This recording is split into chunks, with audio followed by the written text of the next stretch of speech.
Well, hello, everyone.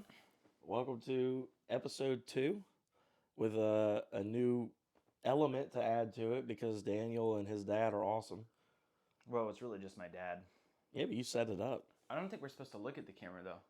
It's like acting, right? Is it? I don't know. I don't know. Man, I'm trying to think of any I know a lot of podcasts have a video element. I'm trying to think if any of them ever look at the camera. It's going to be hard for me Maybe to they ignore it. do when they're reading their advertisements. Yeah, that's Pete's a good point. coffee. It's great for the soul. Puts hair on your chest. Whose coffee? Pete's. Is that your dad's name? No, you never heard of Pete's Coffee? Oh no. This is Pete's Coffee. It's really good. Oh. You don't drink coffee black though, do you? Mm-mm. Oh. Matter of fact, I put sugar and then went back to put more sugar, and you had to give me more cream because I was afraid to use all your parents' cream. Yeah. Well, see, now if they hear this, they're gonna know when I said I took it all. They're gonna be like, "Well, Daniel is just a liar." I'm like, "Yeah." Did it take you 30 years to figure this out? No. Well, you poured it. All right, I feel like we should start here now.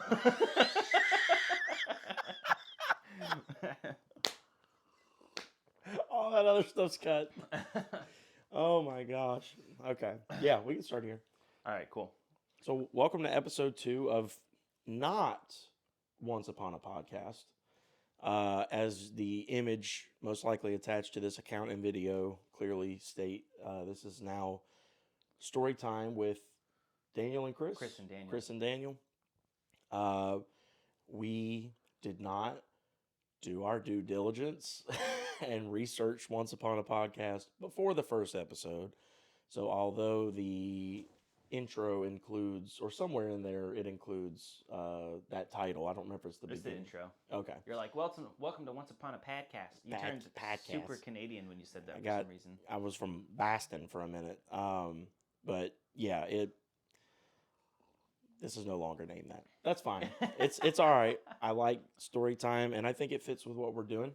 Yeah. Talking about stories. Yeah, and at a time. I was. The way you laugh so hard at all my jokes just cures my depression. Well, cheers to that, I guess. Oh, I just put it up. Wait, I missed the cheers. Okay, here, we'll cheers. Oh, there we go. I was really hoping coffee would just spill everywhere after that. That'd be a cool little sound effect to add in our intro as the coffee mugs. There you go. Maybe we'll just take that clip out and just be like, bing, welcome to story time. Bing. Hey, there you go. See, you're witnessing us build this as we go. You're going to look back on this in a year and be like, wow, look how far they've come. Chris, who are you talking to? We're the only people here. I don't know. I really love breaking the fourth wall. You've been doing this whole time, and I'm like, is he okay? He's just talking to the door. But yeah, so today we're gonna touch on one of my favorite story elements. Okay. A good old fashioned plot twist. Oh. The old switcherooski. Yeah. The big shebang. Yeah. I'm sure there's other ones. There probably is. You might have exhausted the list, though. Yeah, I exhausted it after Big Switcheroo or whatever I said. But yeah, we're going to touch on a good old-fashioned plot twist today. Right. As a writer, I'm going to ask you first before we delve into, the movies and things like that. As a writer, as someone who has a writer of horses. Well, of chariots. I'm thinking more like W and T than R&D. What?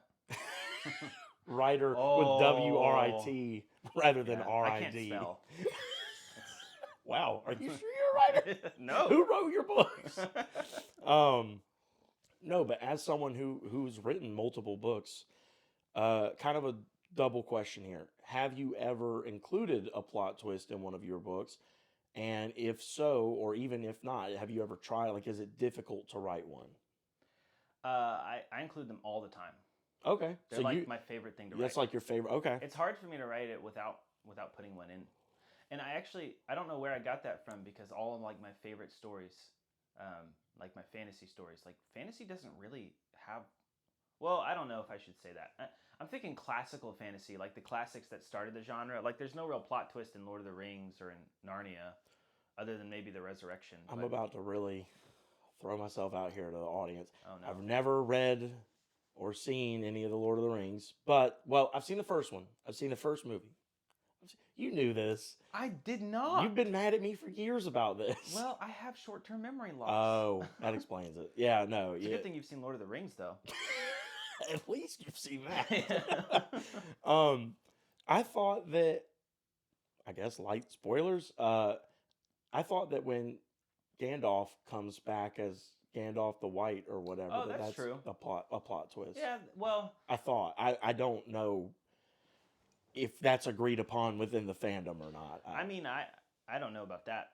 But I've never really, I don't know. This is an interesting thought because like, what is a plot twist? Because I'm thinking a plot twist is when you are expecting one thing and it just flips completely in the different direction, where your expectations are totally subverted. And every story to some degree subverts your expectation because you get new information about what the characters have to overcome to get what they want. But like a plot twist to me is something like where you're like the whole story, or not even the whole story, but a good chunk of the story is building up towards you thinking this character has to do this, and then a plot twist happens and it's just way from left field where you're like, I didn't see that coming.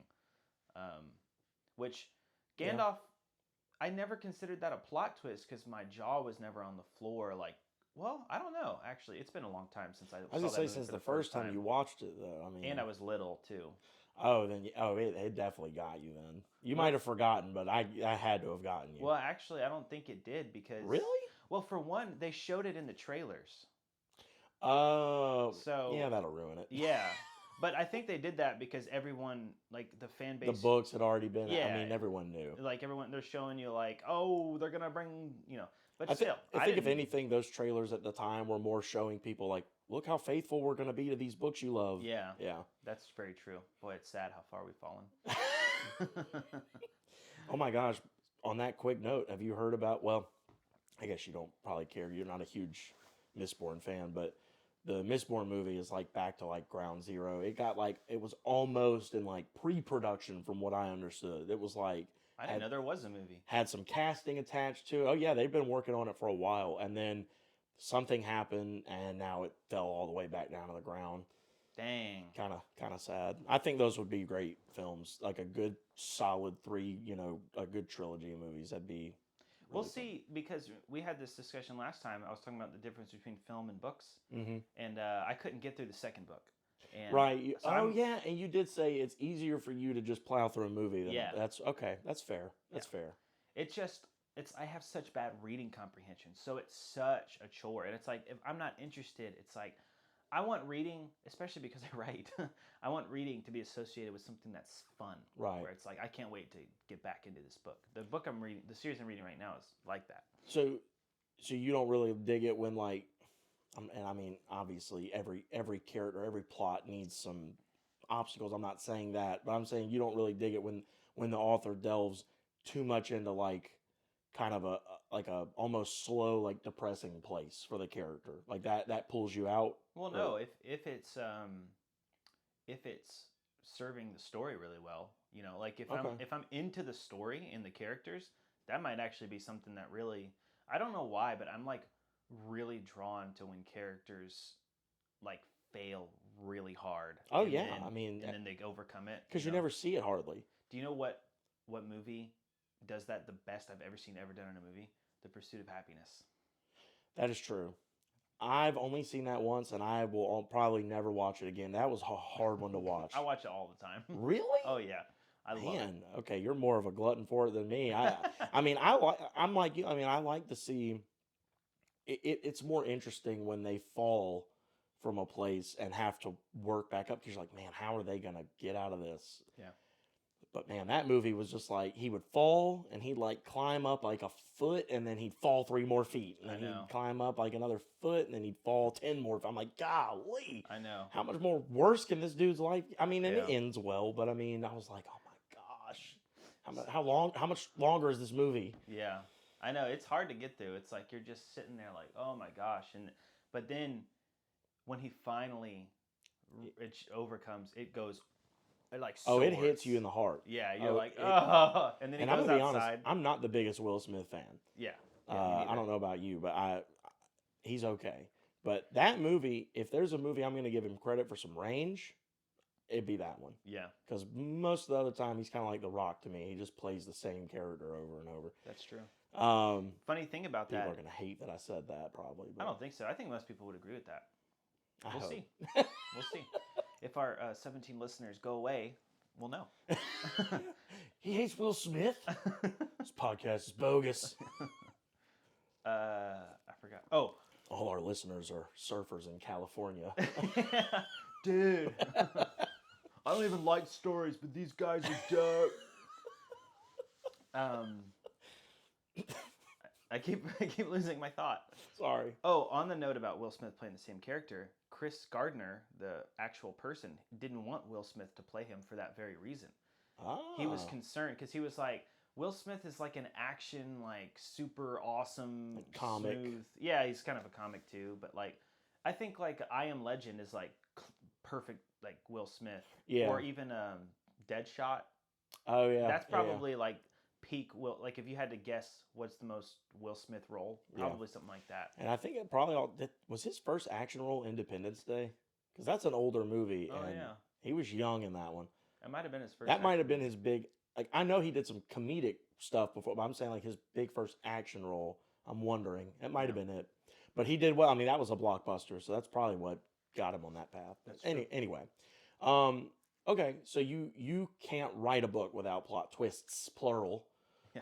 How hard are they to write? Usually just one big one. It's not like okay. multiple, I thought you like to sprinkle them in there. Sort of, but like usually there's like one. It's like I feel like I gotta just make you think that I gotta make you think this person is not who he says he is or something, and then it turns out he is, or it turns out he's even worse. I don't know. Okay. So it's just something like that. I don't know. As I'm writing, I start feeling like this guy's got to be a bad guy, or this guy's got to be a good guy. You know, something like that. I don't think they're hard to write because they just kind of like.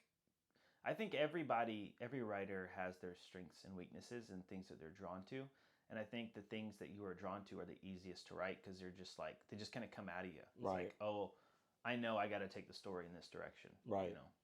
So you don't really struggle with the setup or the payoff of a plot twist. Not really. So let me ask this.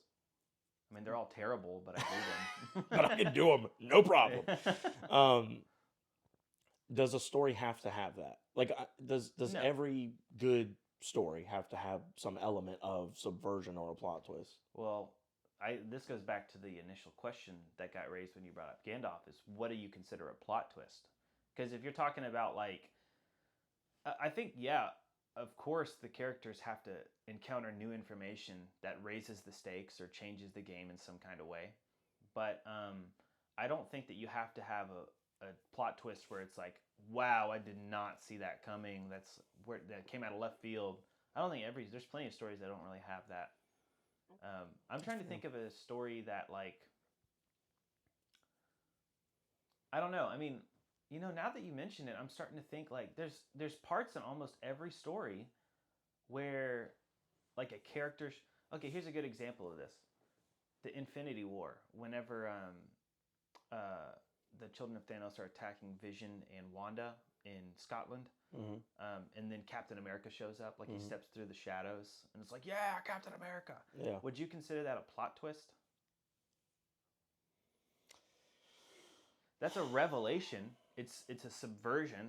It changes the stakes in that fight. In that scene, right? Yeah. Because you're like, oh, they're about to die. Yeah. And then that's interesting. I see what you're saying. Normally, I would say no. Like to me, that's just we're introducing character. Like that's just plot. But I see what you're saying. For that scene, it really changes, like you said, the stakes of that scene, and it really shifts the weight in their favor. Yeah. It went from they were completely outnumbered and outmatched to we're gonna kick y'all's butt now. Like they did not struggle at all after that. So that's a good point. Yeah, so that's a really good point. It depends on what you mean. If you mean, I would say it's not a plot twist because it's not like it's out of his character to show up at that moment or anything. Right. It's not like he's doing something unexpected. We all knew Captain America was going to show up in the movie at some point and be on the good side. A plot twist would be like if you found out he was actually working with Thanos. Right. You know. Like Hydra Cap. Yeah. Oh. Well, I don't see. Once again, I don't know if that was a plot twist, but in Endgame when he's like "Hail Hydra" in the elevator, right. that was like unexpected. Well, that was actually a nod to in the comics. Oh, really? There was like a thing where you found out that like for a long time Cap has been like a sleeper agent for Hydra. Like they had got a hold of him, and so that was like a nod to him being Hydra Cap. Wow. Yeah. There's rumors that he's going to return. Well, they're going to return for Secret Wars, but there's rumors that he's going to play a normal Cap and Hydra Cap for like a cameo in Secret Wars. Interesting. Yeah. So my guess is they're going to go back to the 50s where Captain America is. Probably. And somehow they get like a hold of him. And how I'm Bucky had the... Like, I'm saying like the Avengers good guys are going to at some point end up in the 50s after Captain America went back. Secret Wars, not to like delve too much off, but real quick... Or 40s, I mean. Is it's a bunch of different universes that kind of are like on the verge of colliding, and if they collide, I think it's called an incursion. If they collide, like one or both get destroyed, like they just cease to exist.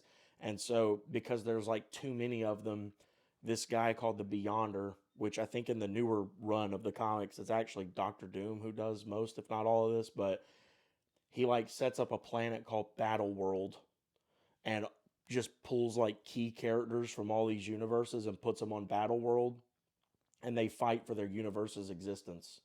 Wow. Yeah. That's actually kind of cool. Yeah, that's what they're building towards right now with like Avengers Doomsday and Fantastic Four. They're bringing in Doom, and they're setting up for like 2027 or something, or 28, or maybe both. They're doing like a Secret Wars, like probably another two-parter, kind of like how Infinity War and Endgame were.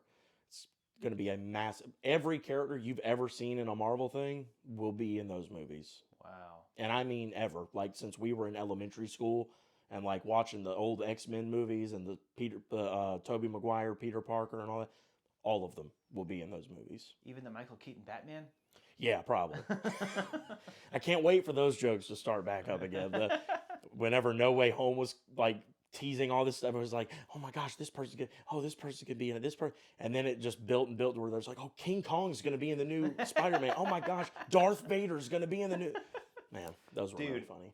Because Disney owns both, if they put Star Wars as part of the multiverse... That'd be wild. That would be wild, wouldn't it? That'd be wild. Oh, speaking of this, have you heard of Karate Kid Legends? Yes, it looks pretty good. Dude, they're putting the same universe. Like, yeah. That's genius. It looks pretty cool. I'm not going to lie, it looks pretty cool. I know. I'm usually the kind of person who's like, can we do something new, something original? Do you watch Cobra Kai at all?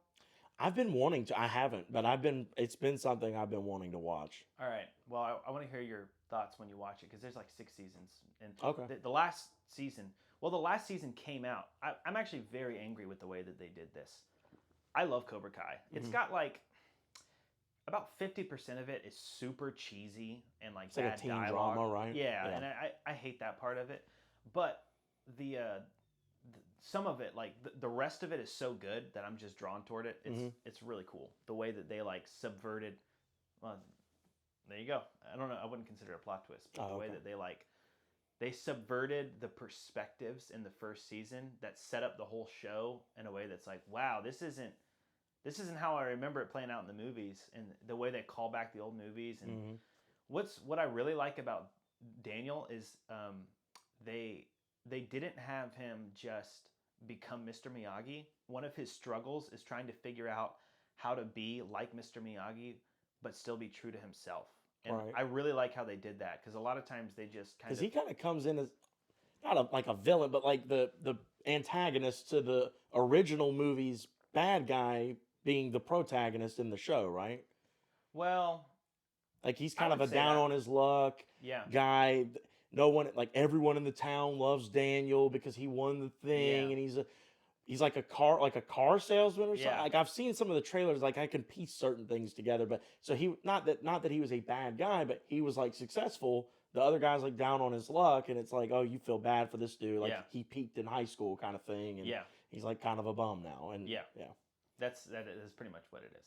Yeah, it looked really interesting. The first trailer I ever saw for season 1, I was like, that looks really good. But Yeah. I just never got on it for some reason. But it does look really good. It is good. Well, I'm interested to see if they're gonna put Cobra Kai stuff in this new Karate Kid Legends movie. Oh, they have to. Yeah, so You have you to. might have to watch the series. But yeah, I'm gonna have to. Yeah. I gotta complain a little bit because they were like last season coming out. They did this earlier this year, 2024. So we're like, okay, because in my opinion, this show should have ended at season 3, at the end of season 3. Okay. It had the perfect ending spot, and it was like, this is good. Season 4 was still really good, and then season 5 was pretty good.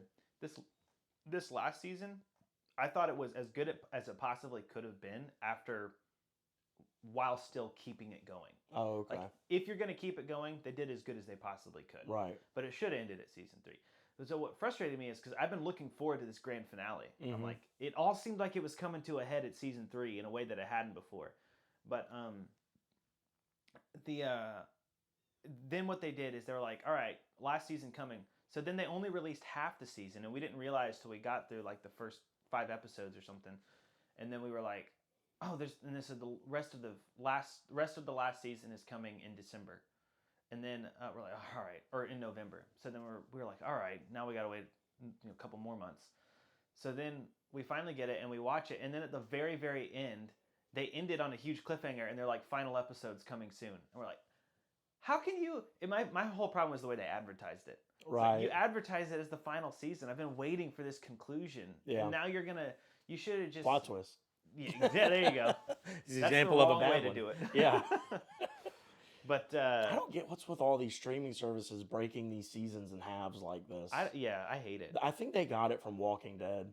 I don't know if you ever watched that, but Walking Dead used to do this thing where they would like release weekly episodes for half a season. They'd get to like through like October, and then going into the holiday season, they would take what they called a mid-season break, and it would always do this thing. It kind of became a meme how like the only important episodes of Walking Dead were the first one of the season, the mid-season finale, the mid-season first episode, like when it came back, and then the last episode. And everything in between was like filler because you're just working towards building up to those 4 episodes. And it worked for a while, that formula, but like when people started to notice it, it got like really tired really quick. Yeah. And I never did finish watching the show because of that, so I don't even know if it got any better or not. I've seen some people say yes, some people say no, but they were the first ones I've ever heard of doing that in the middle of a season, just like walking away and coming back. Yeah. And for that, I was more like forgiving about it because it was on cable, and I think they were like filming week to week to like keep these things up. And so I was like, okay, yeah, give them a break for the holiday. You made it through October, let them, and then it would come back in like February, so like after the new year. But then like now all these like Cobra Kai, like all these shows that get dumped on Netflix and stuff, like they dump the whole season pretty much. I think Prime is the only service that I know of that releases weekly episodes anymore. Disney Plus and no, I think Disney Plus does it too. So maybe Netflix is the only one that does the whole thing, but they always do it. So why are we splitting it up? I don't understand. Prime did that with Invincible season 2. We waited like 3 or 4 years for the season, and then when it came out, they were like, "Oh, here's half. We'll give you the other half in like a few months." What? Yeah. Why? I know. Just give us the whole thing at once. I know. We'll wait a little longer at that point. I mean, Yeah, we've waited. exactly. But yeah, I don't know where that came from. I don't either. Regardless, my wife actually, I stopped watching after season 3 with Walking Dead because it just got I lost interest. But also I don't really like zombies. It's just I'm not into them. Although the show was kind of well written up until season 3. But my wife, when they released the last season, my wife like stomached through it because she just was really interested because she had invested so much in it. And then they ended apparently they ended the show on a big cliffhanger, and now they're having 3 spin-off shows. I've heard that. And it's, one with Rick and Michonne, who I thought Rick was dead. Yeah. One with Daryl. Yeah. And then one with I don't even know who the other one is. Come to think Carol, of it. maybe? I don't know. Maybe. I don't know. Yeah. But yeah. It's so ridiculous. Like, wow, you're gonna make us. You just made us for 11 years. I say us. I quit after season 3, but you're making your fans wait for that finale, and now you're gonna drag it out for 3 more whole seasons. Yeah. Like, that's the wrong way. the way Disney's doing it with Marvel is really good because there's no real like they conclude the parts you're expecting to be concluded. Like Yeah. Endgame concluded everything Yeah. for that phase Right. of the MCU. So you're still wanting more movies, but you don't feel like you were like, oh, if you want the actual end, you got to wait another year. Yeah. You know, that's Well, and that's like why people like you, because I'm sure there was plenty of people that felt how you felt, which was I'm taking a break after this. Like, yeah. I got my conclusion to this story. It was epic. It was large. It was years in the making. I'm gonna step away from these movies for a bit. And I mean, you watched a couple. Like I know you watched No Way Home. Oh yeah, and I like gotta watch those. yeah, I mean, and I know you recently stepped in and watched like Shang-Chi and stuff, but you've been able to do it at your own Yeah. pace. And I agree with you. That's a better way to do it. Even though a lot of people have issue with how Marvel releases stuff and all this. Oh, you got to do all this homework to watch them. Not really. Not really. No, I actually love it because you can watch just the Avengers trilogy and not be lost in the story. I agree. But you have all these branching storylines that if you're into it, Yeah. you have like years worth of content. I think that's a great way to do it. Yeah. But so let me ask this. No. Okay. Dang it. Let me think of something else. So we talked about you watched the Lord of the Rings very young. Yeah. Do you remember like around that time, like when you're a little kid, or even, I mean, maybe it was later in life. Do you remember your first experience with like a mind-blowing plot twist? Like one that just made you go, oh my gosh, I need more movies that do that. Yeah. Because I mean, you say that's like your thing. That's what you're drawn to. So I'm sure something at an early age had to grab you with one. That's a really good question. I don't know if I can remember my first experience, but I know when 24 was around the show, my family... You've told me about that. Yeah. My family, every Monday night when it came out, would all watch it together as a family. Yeah. There were a lot of plot twists in that. Okay. That that really got me. Right. And I was like, right. I loved that stuff. I'm thinking for me, and I think I told you this maybe even on the last episode. I can't remember if we discussed it on or off mic, but I didn't watch a lot of movies growing up, so it wasn't until much later but we did watch a good bit of like TV and stuff. And I think for me, like one of my earliest experiences was being in like middle school and watching Chuck with my family. Okay. You ever watch Chuck? No. That blows my mind. So it was a show that came on NBC. I think it was like Mondays or Wednesdays or something like that. But it was a guy he's like a total nerd. He worked in the Buy More, which was like their in-universe version of a Best Buy. And he worked for the Nerd Herd, the Geek Squad. Oh, okay, got it. He worked for the Nerd Herd, and he was real down on his luck. He lives with his sister, like, you know, and he's heartbroken over this girl. He's going nowhere.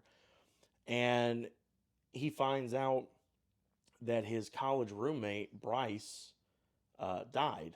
The whole first episode kind of ends on the like kind of foot cliffhanger, whatever, footnote cliffhanger. He gets an email from his old roommate that's dead.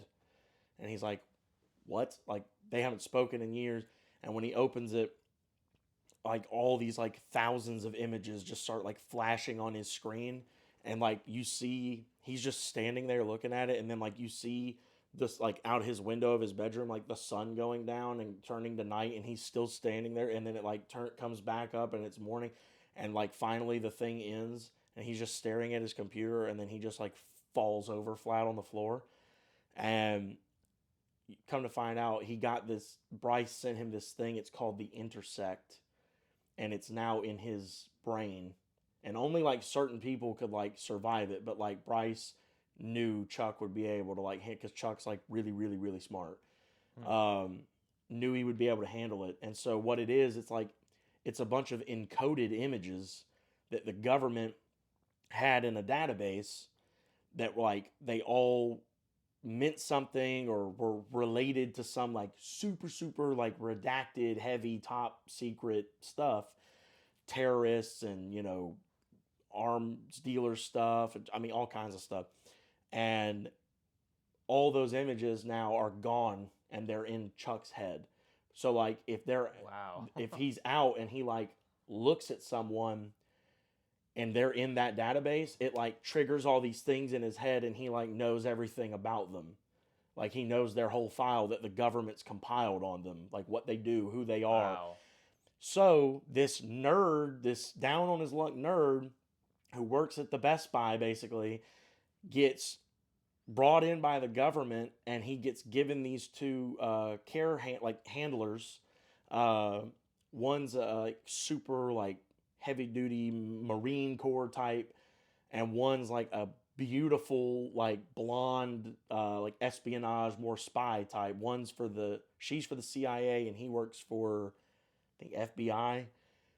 And because both parties have interest in this case, so they come together and they all report to the actual like general of the military, and it's like they're there to make sure that he's the asset, that he's protected, but they have to bring him out on missions because they don't have the files. He has to identify. Wow. Super cool show.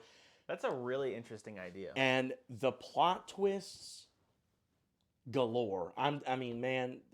And it was so funny. It was so you can imagine the hijinks that ensue with this. He's got his stupid nerdy friends at they're all idiots. They're all dumber than him. They're morons. And you got these like super intelligent, could kill you with a pencil CIA, and they're like, you know, talking big and bad to them and stuff because they think they're all that. You know, it's so funny, man. It is. I gotta check it out. It's on Prime. Okay. I think it's free on Prime. It's not even one you got to buy. Wow. So good. Zachary Levi is Chuck. Oh, I didn't know that. I love Zachary Levi. Yeah, he's Chuck. That was, as far as I know, that was his first big role. Okay. Yeah. I'll have to check that out. I can imagine him being funny. He is so good. Yeah. So good in that show. But yeah. Have you seen American Underdog with him? No. Really? I've never heard of that. Oh, dude. Is that a movie? Yeah. It's about Kurt Warner, the football player. Oh, okay. I know what you're talking about. I've seen bits and pieces. I haven't seen the whole thing. It's a great movie. It looked really good. And I mean, I enjoy football and stuff. When I saw the trailer, I was like, man, he's in it and it's a football movie. I have to see that. Yeah. And somehow it went under my, like when it got released, it kind of went under my radar. I just don't even remember when it came out. But I never went to go see it. But I should check that one out too. You definitely Is he really good in that one? Or? Oh, yeah, he's great. I love Zachary Levi. But I was going to say, like, to kind of segue here, because, so for this podcast, you asked me to watch a specific film. I'm so excited about this. And I was going to segue with Chuck in that show. One thing Zachary Levi, to me, like, excels in that show is just some of his, like, physical acting and, like, how he can portray certain things. Like, man, when you watch it, when he flashes on something, like the look he does with his face, I mean, it's just crazy, the stuff he could do. He's very talented.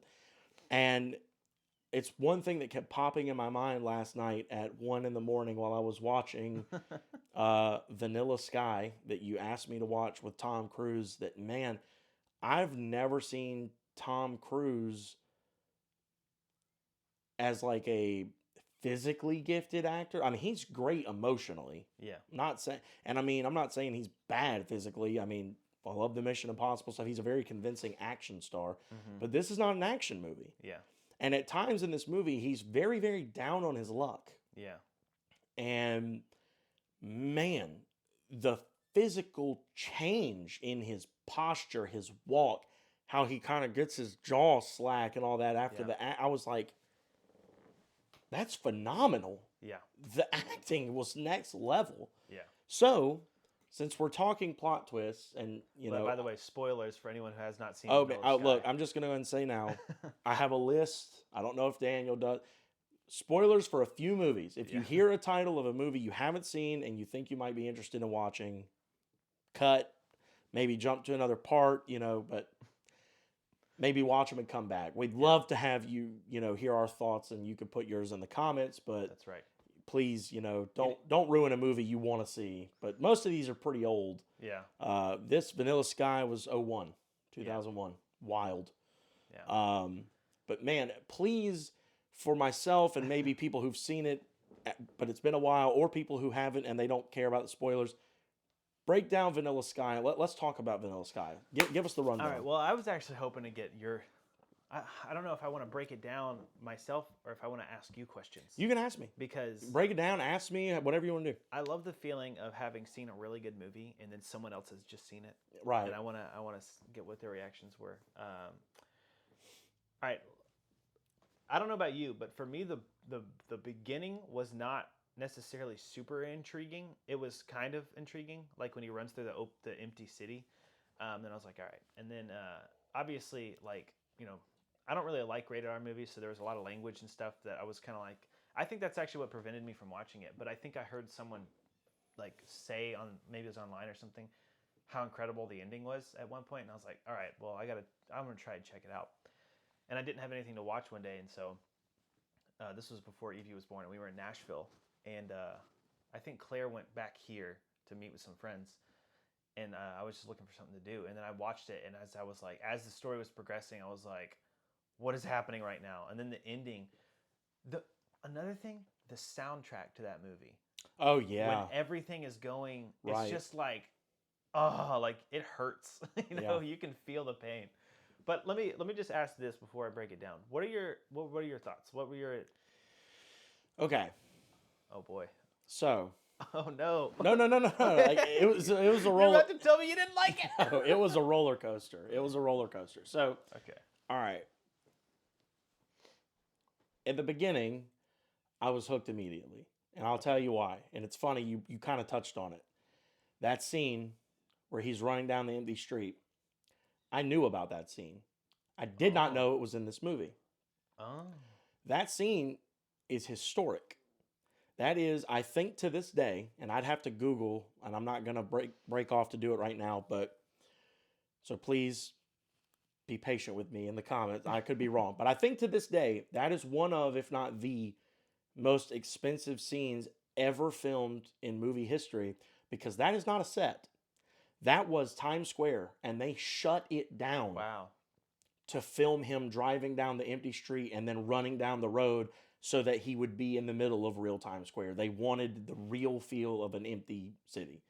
That's crazy. And it was a historic scene. Yeah. I've heard about it in a lot of movie, like film breakdowns and stuff. Okay. So when I saw that, I was like, oh my gosh, that's this movie. Oh, that's so cool. Yeah. And then on top of that, the added fact that I was like, what's going on? Yeah. Like, this is wild. Then he wakes up again, and I'm like, oh, okay, it was a dream. Fun fact right here. Okay. My brother was at the house picking up some of his... if you're going to tell me he spoils what happens in this movie... He's never seen it. Okay. He's never seen it. I was really worried you were going to be like, oh, is this the movie where... He was picking up some of his Christmas stuff from the day before, and he was watching that with me, and he had to leave to go home, and he said, I wish I could stay and watch this, but I'm going to have to go home. But I'm calling it now. You can let me know if I'm right or not. I think the whole thing's a dream. At what point did he say that? Right after that part. He said, I think the whole movie's a dream. I said, okay, I'll let you know. He technically wasn't right about that. He wasn't. I mean... He wasn't. Only the second half of it was. That's what. Well, that's true. That's what made the twist so interesting. And see, this is why. See, I took something different away from it, but we'll get to it. Okay. Because I think that's wrong. But we'll get to it. Oh, okay. All right. I was hooked immediately, and I was really digging it. Mm-hmm. Up until the point where he got in the car with Julie and went off the bridge. And he got disfigured. And then everything started going bad. And Sophia didn't like it was weird because it was like he spent a lot of time away from her. Kind of like how like Deadpool did in Deadpool 1. Like he just kind of stalked her but was afraid to go to her. He's like, oh, I look so different and blah, blah, blah. Then he finally went up and talked to her in the dance studio. And she was like, to me, it was like, she was like, oh, I'm completely fine with this. Like, I'm on board with this. And then the next time they met up was like at that nightclub, and she acted like she wanted nothing to do with him. And she had told Brian that she'd only ever seen him once. And then I was like, okay, well, maybe this is like like part of the dream or something. But then you find out later that wasn't, that was real. And I was like, what? Because the guy said the last real thing that happened was you went to sleep on the curb. Yeah. And which is what I'm saying. I think that's wrong. Because I think the implication from the first scene of the movie is the whole thing is post him dying. Like, you're seeing the whole movie as like a projection of his dream in this stasis, because he, from the beginning, he's talking to the therapist guy who's in the dream, and he's telling him the timeline. And the timeline starts with the open your eyes thing, which is a repeated, like it's a refrain throughout the movie. Not saying that like in his real life this stuff didn't happen. Maybe the back end is like things that only ever happened in the dream. But I think the whole story we're told, from the perspective we're told, is the dream. Oh, I see what you're saying. Yeah, I mean, that's true, because in his dream he retains the information about his real life, Right. as it actually happened. Right. But all that stuff actually did happen, not in a dream. He's just Right. recalling it to Okay. the therapist. I didn't understand what you meant, but yeah. So Well, the thing about Sophia, though, when he goes to the ballerina studio or whatever, I didn't get the impression that she was totally fine with it. I felt like she was acting, because at one point she like looks at his face and like glances away. I felt like they were trying to communicate. She feels like she should be totally okay with it, but she is so disturbed with the way that he looks that she's not going to be able to overcome it. And by the time they went to the nightclub, on top of her already feeling that way, he started acting a little bit more unhinged. Yeah, and so that was just kind of like the tipping point for her. Which I get all that, and I'm willing to accept all that. But the thing I have is the implication that they really only did meet once, and he's crazy for remembering all of the other things, since we're being told the dream, or No, they did only meet once. No. Remember that there was the he spent a lot of time over at her apartment and stuff, and they were watching the shows, and that was all one night. That all happened in one night. They met at the party, and then they went to that room together. Right. And then he ended up following her or something and went over to her apartment.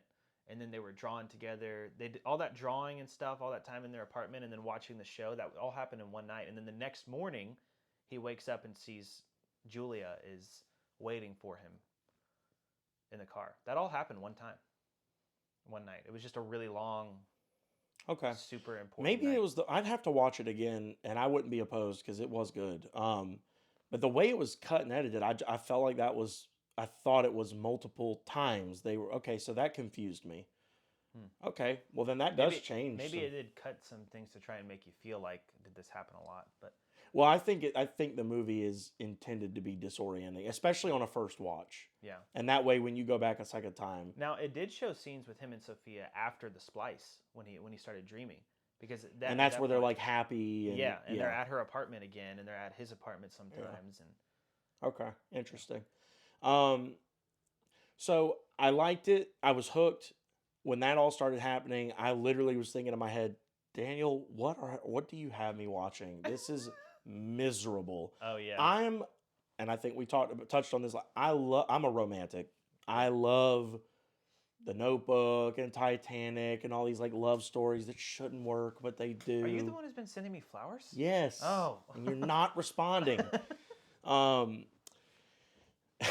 I was like, I loved the whole, oh, he's like a rich, arrogant, like doesn't care about relationships or women, very playful with like this girl he's just kind of sleeping around with. And then like, bam, he meets this girl at a party, and it's like his whole life changes, and she gives him purpose. And it's like, obviously it's not realistic, but it's a movie. It doesn't have to be, but I really and I loved a lot of those scenes with them together in the happy parts. Yeah. Their conversation is so good, and it's witty, and it's funny, and they're dynamic. I don't know why, but one part that sticks out to me was he's in there and he's just looking at all these photos of her life on this refrigerator, and he's like, "I really like your life," and she's like, "Well, that's mine, and you can't have it." I was like, "That's so layered." Yeah. Because he probably does look at something so simple like that coming from what he's come from, and he's like, man, that's I like that. It Yeah. just looks so stress-free and fun. And not only is she joking, saying, well, it's mine, you can't have, but she's also saying, like, this is my life. You can't have it. Like, I'm not going to give you me just like that just because you're you. And that's so layered, especially for a movie written in 2001. Like, it's so good. We're so much more sophisticated now, you know. I know. Gosh, we're so much smarter. Have you guys been on TikTok? But like, You want to talk about plot twist? yeah, that's a plot twist. I loved it, and then the accident happened, and I was like, I know he's not dead. I mean, it sits on that car smoking for like a while, and I was like, I know he's not dead. Which, by the way, that's a very haunting shot. Yeah. Very haunting shot. I know one of our things to eventually touch on is like visual storytelling. Oh yeah. My gosh, that was a haunting shot. It really was. That whole scene. Yeah, no, like, yeah. you're That like, that conversation as well. Yeah. Oh my gosh. Yeah. Your body makes promises even when you don't. Oh my gosh. I was like, what a lesson for someone whose whole life is about sleeping around and not worrying about the consequence. Like, that's deep. That's really deep. Like, anyway, I hated that part. Like, I hated that whole section of the movie. And then it kept flipping to happy things. And I was like, wait, what is going on? Yeah. Then his face got fixed. And the guy told him, your face got fixed. I was like, oh, I thought that was like some BS to like make him feel good to take the mask off, but I guess his face got fixed. So then I'm thinking, if his face is actually fixed here, and she takes the mask off of him, I mean, he doesn't want her to you're at talking first. about the therapist told him that? And like at one point, he said, hey man, if you take the mask off, like your face is fine, it's fixed. Yeah. And I thought that was a genius way to set up the plot twist, because he at this point you're thinking he went insane at some point. Like, something with the Sophia thing made him go insane, and he's still wearing the mask even though his face is fixed. Right. But then there's little hints. You're like, wait, is his face fixed or not? You know, right? Like he looks in the mirror and then he sees it still messed up. And I thought that was just like it haunting him. Yeah. That it happened. And then like Brian makes the joke at the dinner, like, oh my gosh, man, what's up with your face? Yeah. Like a seam is ripping open. I was like, it's kind of a jerk move, but it's, I mean, that's funny. But I was like, oh, you know, it's haunting or whatever. It was wild, man. And like I said, it was a roller coaster. I enjoyed it. By the end of it, I enjoyed it. Probably a top 3 chills moment for me. One way you can always get me is if you have a character not just like break the fourth wall, but like stare at you while they do it. Mm-hmm. When they were up on the roof and the technical support guy said, your panel of viewers is waiting to see which decision you'll make. And he looks right at the camera and then it puts it on Tom Cruise's like disfigured face and he's staring right at you. I'm like, oh my God, I'm the viewer. I'm the panel of viewers. Oh my gosh. Like that was, again, haunting. That was so chilling. Yeah. So all in all, I enjoyed it, but there were parts I absolutely hated. Well, sure. I mean, it's a gut-wrenching movie. Yeah. Like, I think I know where you were going, because I think you were trying to set up a point where you were saying I loved all the romance they had, but then his face got disfigured, and then she turned to be like, I don't want anything to do with you now that you look like that.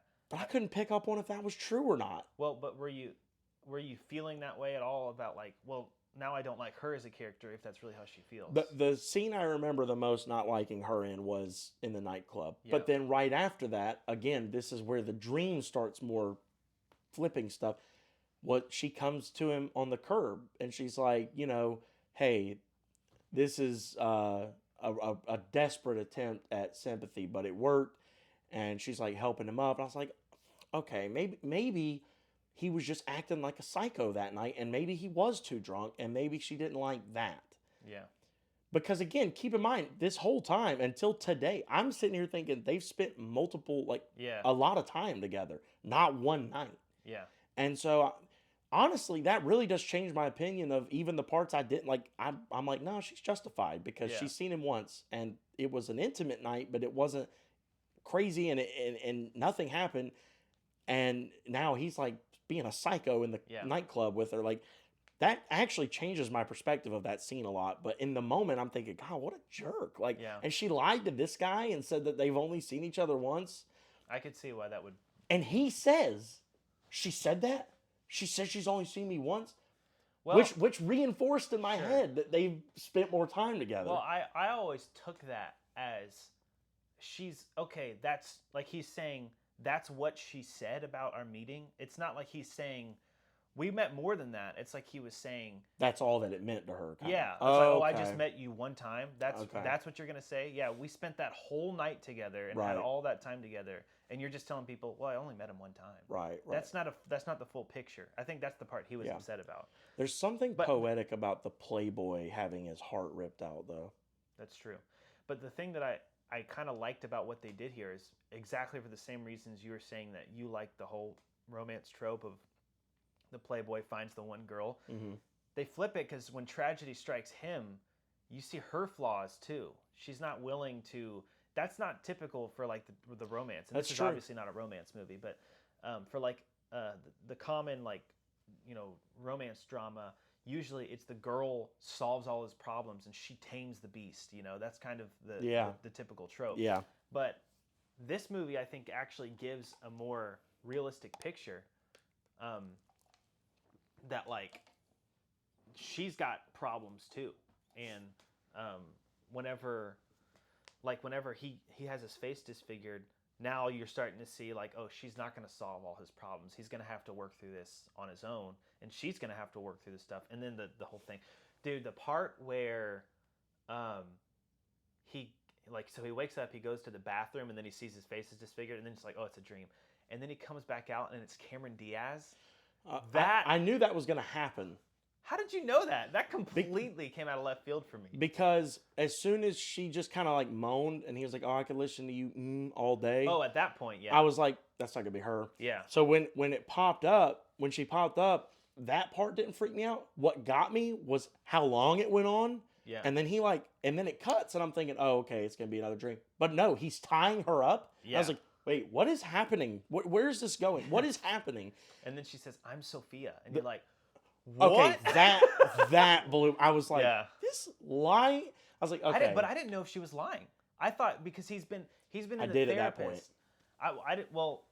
I didn't think she was lying because he's been with the therapist this whole time, talking about like he did something. He obviously went insane. He's wearing the mask even though he technically has his face fixed.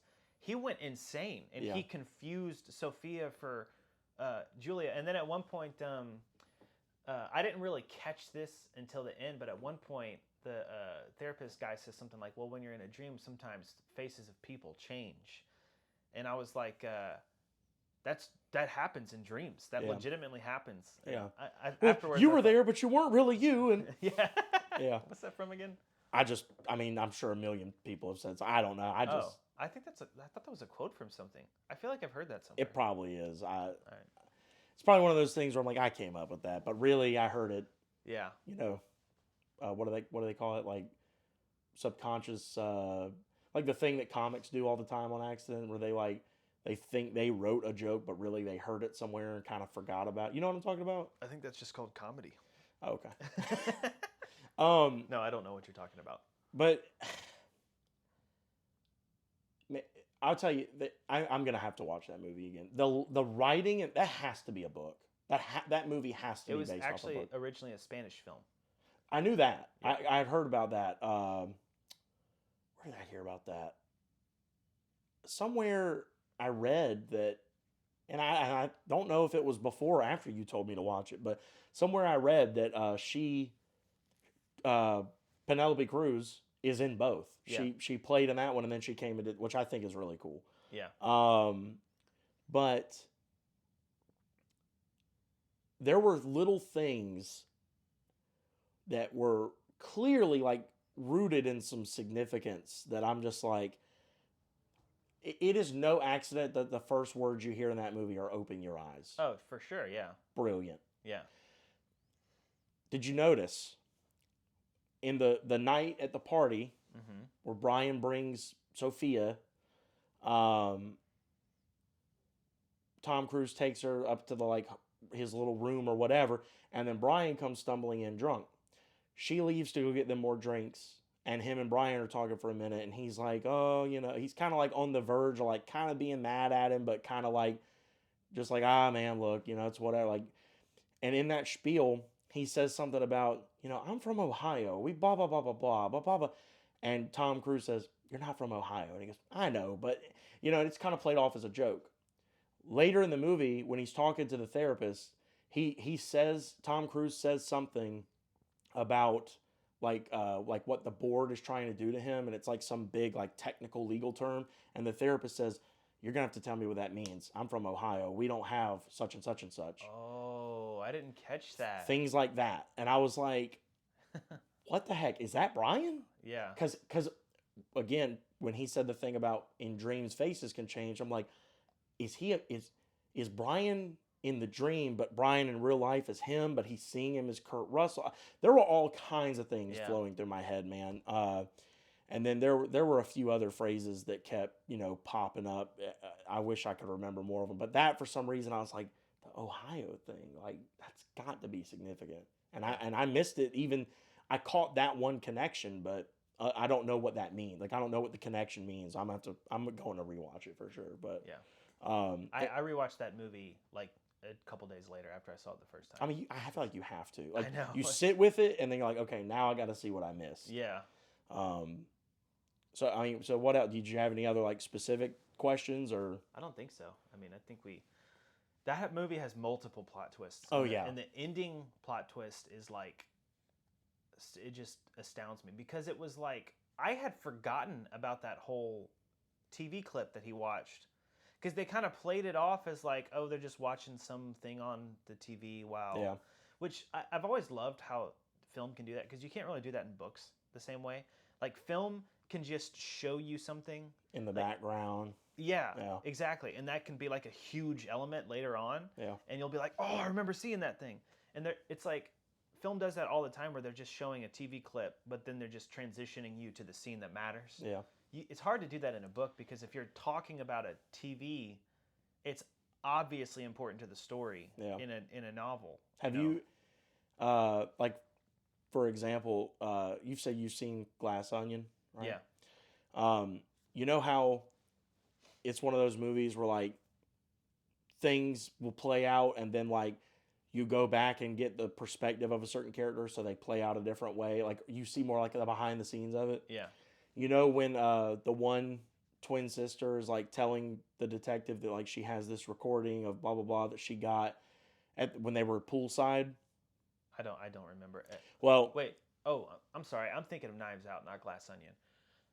I saw that movie like 2 years ago. Okay. So I don't remember everything. They're poolside. She gets a recording and blah blah blah, and you're like, oh man, how'd she get that recording? Well, when it shows the behind the scenes thing, you like, from her perspective, you see her kind of walk up and like, when the two other characters that she's recording aren't looking, she kind of tosses the recorder in her sun bag, like with her bathing suit, so it's sitting right there recording them.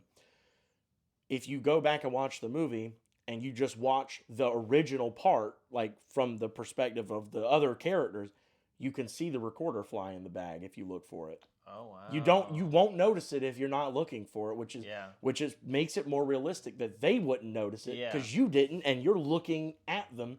But if you look for it, you kind of see it flip over into the bag. Do you know what's funny is I actually never noticed things like that in movies ever. Which I know the point you're saying is you wouldn't have noticed it unless you're looking for it. But even thinking to like look for it at some point, like that never. Sorry about that. We had some technical difficulties. On with the show. So let's talk about plot twists. That's all for today. Well, I guess we've mostly touched on Vanilla Sky. I guess about as much as we were gonna. Great movie. Definitely will rewatch. Thank you for the recommendation. I don't know what that means. Not me either. So. Let's kind of move from there into other movies, other good. I think the original idea we had was like the best plot twists ever, right? Yeah, like what comes to mind? I'm in the back of my head. I'm trying to think of like the most mind-blowing plot twists. I do think I kind of remember what we were talking about. What were we talking about? Because I still had another thing I was going to bring up. I had told you about you were talking about head hopping. Oh, yes. Thank you. Okay, let me finish that thought then. Hopefully, maybe I can cut it here. But so I didn't actually catch that kind of thing in movies until I was figured out about head hopping when I started writing, which is like if you're writing from one perspective, you have to stay in that perspective. Otherwise, it's considered like head hopping. Like you can't just jump to another character's perspective or jump between omniscient and then limited, like stuff like that. And when I started learning about that, I actually noticed that they did that in film too. Like they filmed it from either a narrator's perspective or like the audience's perspective, or from a character's perspective. And I never had caught that before, and it really made me watch movies differently because I'm thinking, okay, so this is from this person. This is how this person is interpreting the situation. Right. You know? I've always thought that was really cool. Well, the other thing I was going to bring up, this is what reminded me, this is where we were at, because I had brought up the thing about Glass Onion, like you can see the recorder go in. Did you also know, and this isn't, I guess, really plot twist related, but it's really cool Easter egg. Did you know that on the limited, like the metal case release of the Knives Out DVD, on the front, there's like the front cover is like all of the family standing together, like all the main characters of the movie, like together in like a classic, like all the suspect kind of things. And on the back, there's like all the normal words and stuff, but there's like a plastic sleeve that fits over the cover that has, the like circle of all the knives and stuff in the movie. If you take it and flip it around and put the knives on the front and fit it on there like where it's even, they circle around Chris Evans' head to show you he's who did it. Oh, wow. Yeah, it's That's pretty cool. Very, very cool that they did that for the cover. Yeah. I've always loved that, and I love stuff like show it to everybody. It means nothing to them, but I think it's very cool. Yeah, it means something to me. Well, thank you, man. You're welcome. This is why I'm your best friend. Yeah. I mean, there's just no ifs, ands, or buts about it, huh? I said, don't forget that again. Don't you ever forget. I sent you the flowers. That's true. So, okay.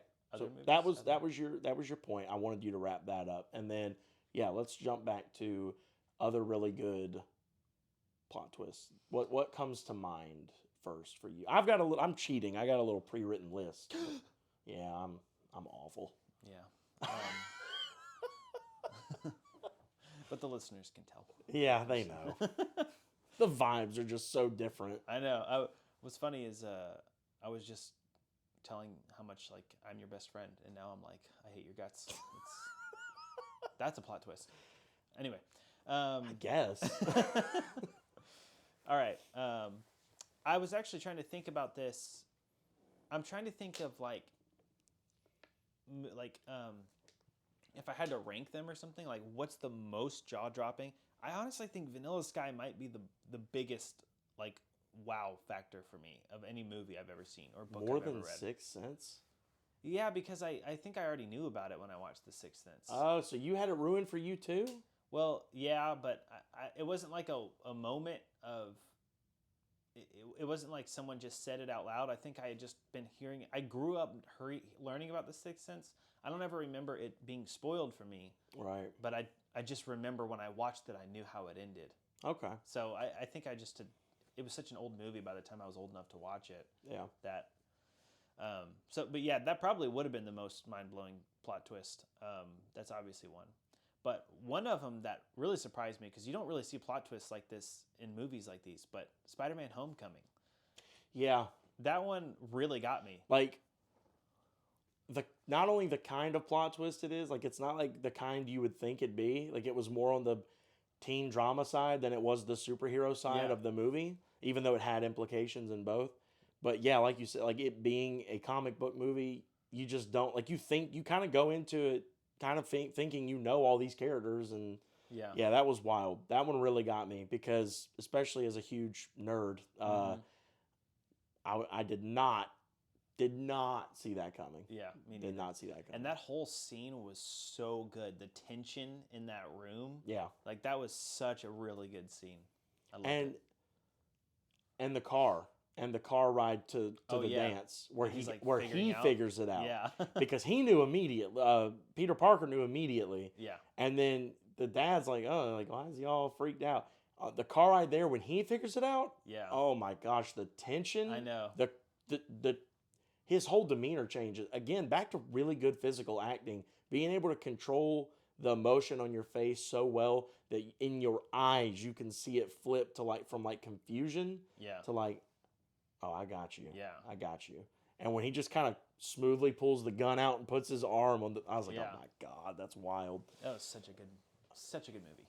I agree. A lot of people hated it. What? Really? Hated that movie as a Spider-Man film. Not as a movie, but as a because they said that he's not Spider-Man in that movie. He's like Iron Boy.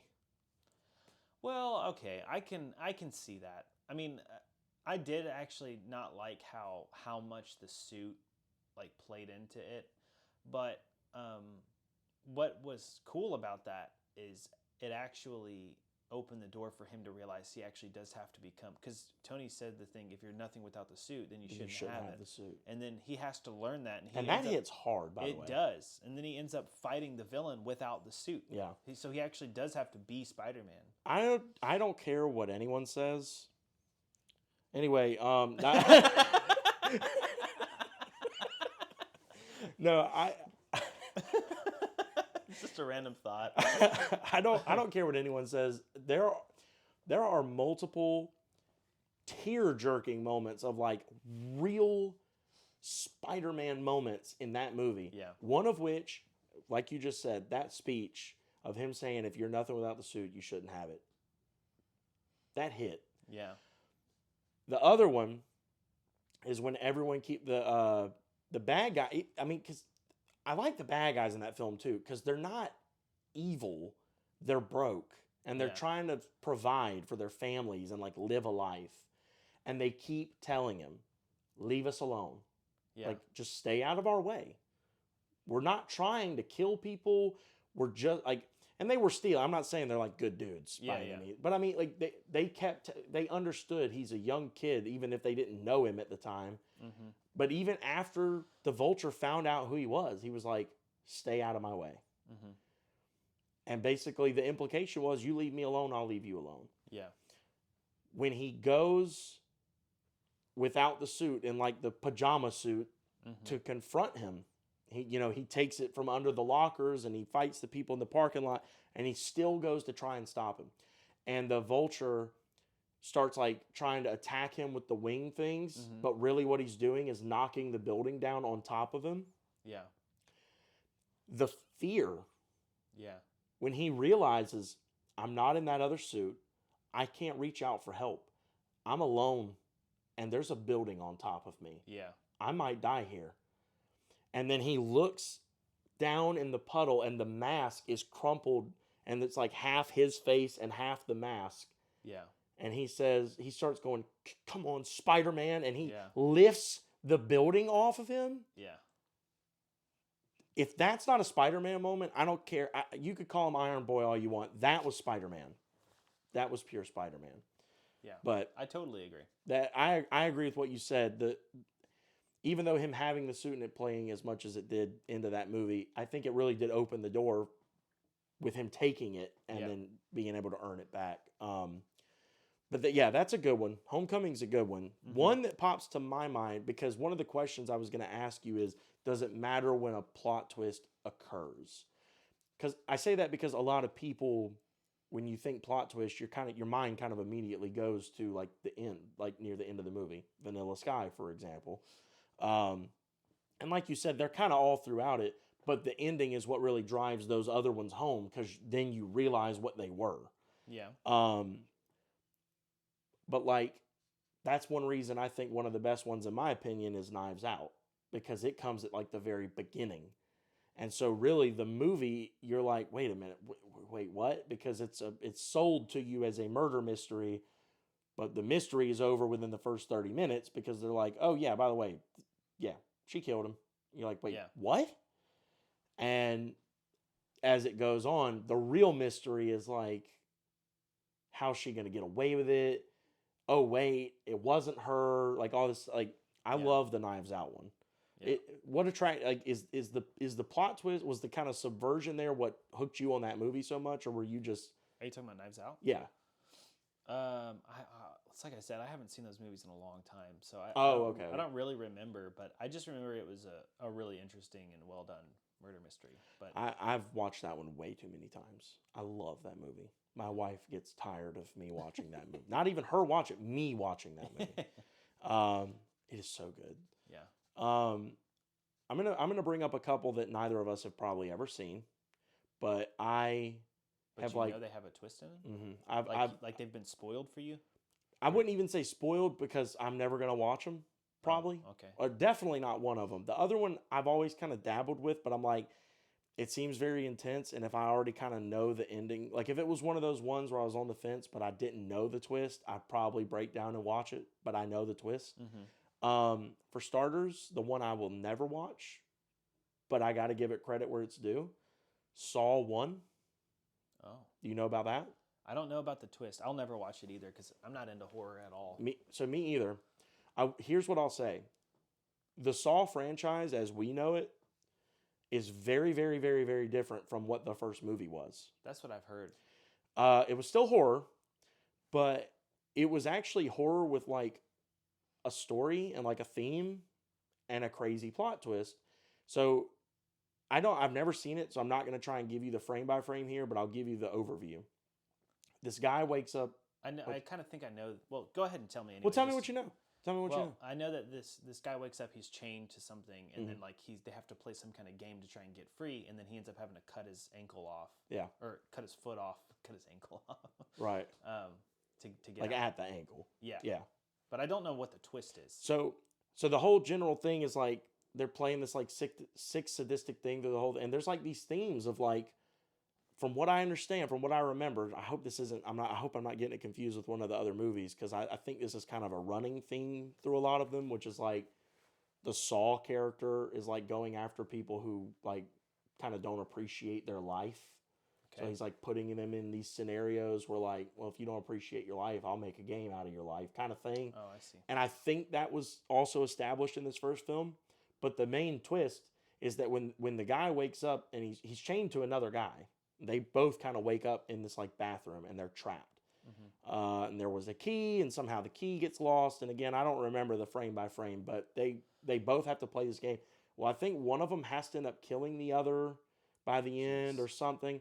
Well, the whole time they're in there with another dead body that they don't even know how that body got there. They have no idea who it is. Was it something they don't remember, or like was it something that was there? Was it another victim that was there before? They don't know. At the end of the movie, the body, he moves and he gets up and leaves, and he's Saul. He's the one who was putting them through everything. He wasn't dead. He was just laying there. Yeah. He was with them in the room the whole time. Wow. Yeah. That's a pretty good twist. I was like, I will never watch that, but I'm very glad I watched like a breakdown of it because someone said something about it having a twist. So I was like, I have to know. Yeah. But I can't watch it. It's way too intense for me. And I'm like you said, I'm not a big horror fan at all, but that is really good story writing. Like, because you're wondering the whole time, like, who is the other dead guy? Are they ever going to touch on this? Yeah. And then at the end, it's like, oh, he's the one who set all this up. And he wanted to sit there and watch it play out or listen to it play out. That's crazy. Yeah. And so the other one is, which this one's, there's body horror in it, but it's not a horror. It's more of a thriller, murder mystery thriller is 7 with Brad Pitt. Oh, dude, I could never watch that movie. My friend told me that, when I was living in Austin, he told me like bits and pieces of it. He watched it. He was basically telling me like, dude, never watch this movie. Yeah. And then he told me like what the implications were and like some of the scenes. And I just like, oh, it made me sick. Yeah. So I watched it the next day. Okay. and you loved it? Yeah. I was like, dude, this is a comedy. No. What's wrong with you, man? This is a great movie. I could never watch that movie. Yeah. I mean, again, just quick overview for either those who have seen it and it's been a while, or if you haven't and you don't care about spoilers. The long and short, Brad Pitt and I think Morgan Freeman, I think so, play detectives, like partners, and there's a serial killer in their town, and he's killing people, but as the bodies pop up, they realize that he's basing them off the 7 deadly sins, and it's very gross. Apparently, like the murder scenes are just like atrociously gross. Yeah. And at the end, the twist is the murderer, who is Kevin Spacey. I guess you kind of follow him throughout the film as well. Again, I haven't seen it. Comes to the police station. They never could catch him. He comes to the police station and turns himself in. He's covered in blood, and they're like, okay. So come to find out, there is another dead, because there were 2 sins that weren't covered, and one of the ones was envy. And they go out in like the middle of this field, and there's a box, and Brad Pitt's like, "What's in the box?" Famous meme now. I've never seen that meme. Yeah, he's like, "What's in the box?" Like he's like freaking out because he has an idea, I guess, but it ends up being his wife, his wife's head. Oh, And so Kevin that. Spacey's like last sin was wrath, and he's trying to get Brad Pitt to kill him out of revenge, like wrath for killing his wife. Jeez. Don't know if he does or not. The twist is really that you don't, like, they caught him, so you don't expect that Brad Pitt's wife is like dead, but Yeah. he killed her beforehand, then turned himself in. That's whose blood he was covered in. That's wild. Yeah. That's a good twist, but back to, we were talking about this last week about like the purpose of stories should be for like hope and stuff. I'm like, what's the purpose of that story, though? The purpose in that one, I think, is the twist. I think you write that whole movie to tease hope, because the hope is, well, we caught him. That's the hope. That if you end it there, you caught the bad guy. Yeah.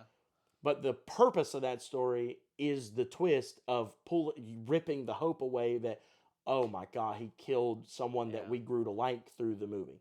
Yeah, it just makes you think about evil and death, and just, it's horrible. That's why I say, like, that's one I can handle darker movies. I can, but some things are just too intense for me. I can only handle so much. That's the thing, is like, I can handle dark. I'm not necessarily against dark. I'm just like, I forgot, but when we were done with our podcast last time, you brought this up to me, and this is actually another good twist, is Shutter Island. Oh, man. Yeah. Did you have that on your list? Yep, it's on there. That's a really, really good plot twist. Yeah, and a pretty dark movie. It's super dark, yeah. And you brought this up to me because I've mentioned that I like this movie, and you were like, I don't think you actually care about happy endings or something. You just care about the way those kind of darker movies are done because you loved Shutter Island. And in the end of Shutter Island, he just kind of surrenders himself to being lobotomized because he's so depressed or whatever. And I thought, which is essentially killing yourself. I mean, you will have no frame of yourself, really. Right, yeah. And I think that's actually a really good point. And it had me thinking about it, and I was like, yeah, why did I like that movie? And I was trying to think about, like, why did it not make me feel as sick and raw as, like, for instance, something like Seven does? Or even, like, we talked about Forrest Gump. Like, the ending of that movie, even though it's, like, way less dark than Shutter Island. Which I don't know it. Yeah, but it just makes you feel like, that's it. Right. Like, you just feel raw, and it's like, well, I don't know why, I feel that way.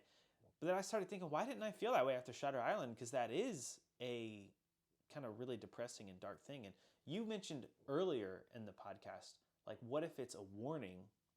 And I think that's kind of the takeaway that I got from Shutter Island, is it's like, it's a warning. Yeah.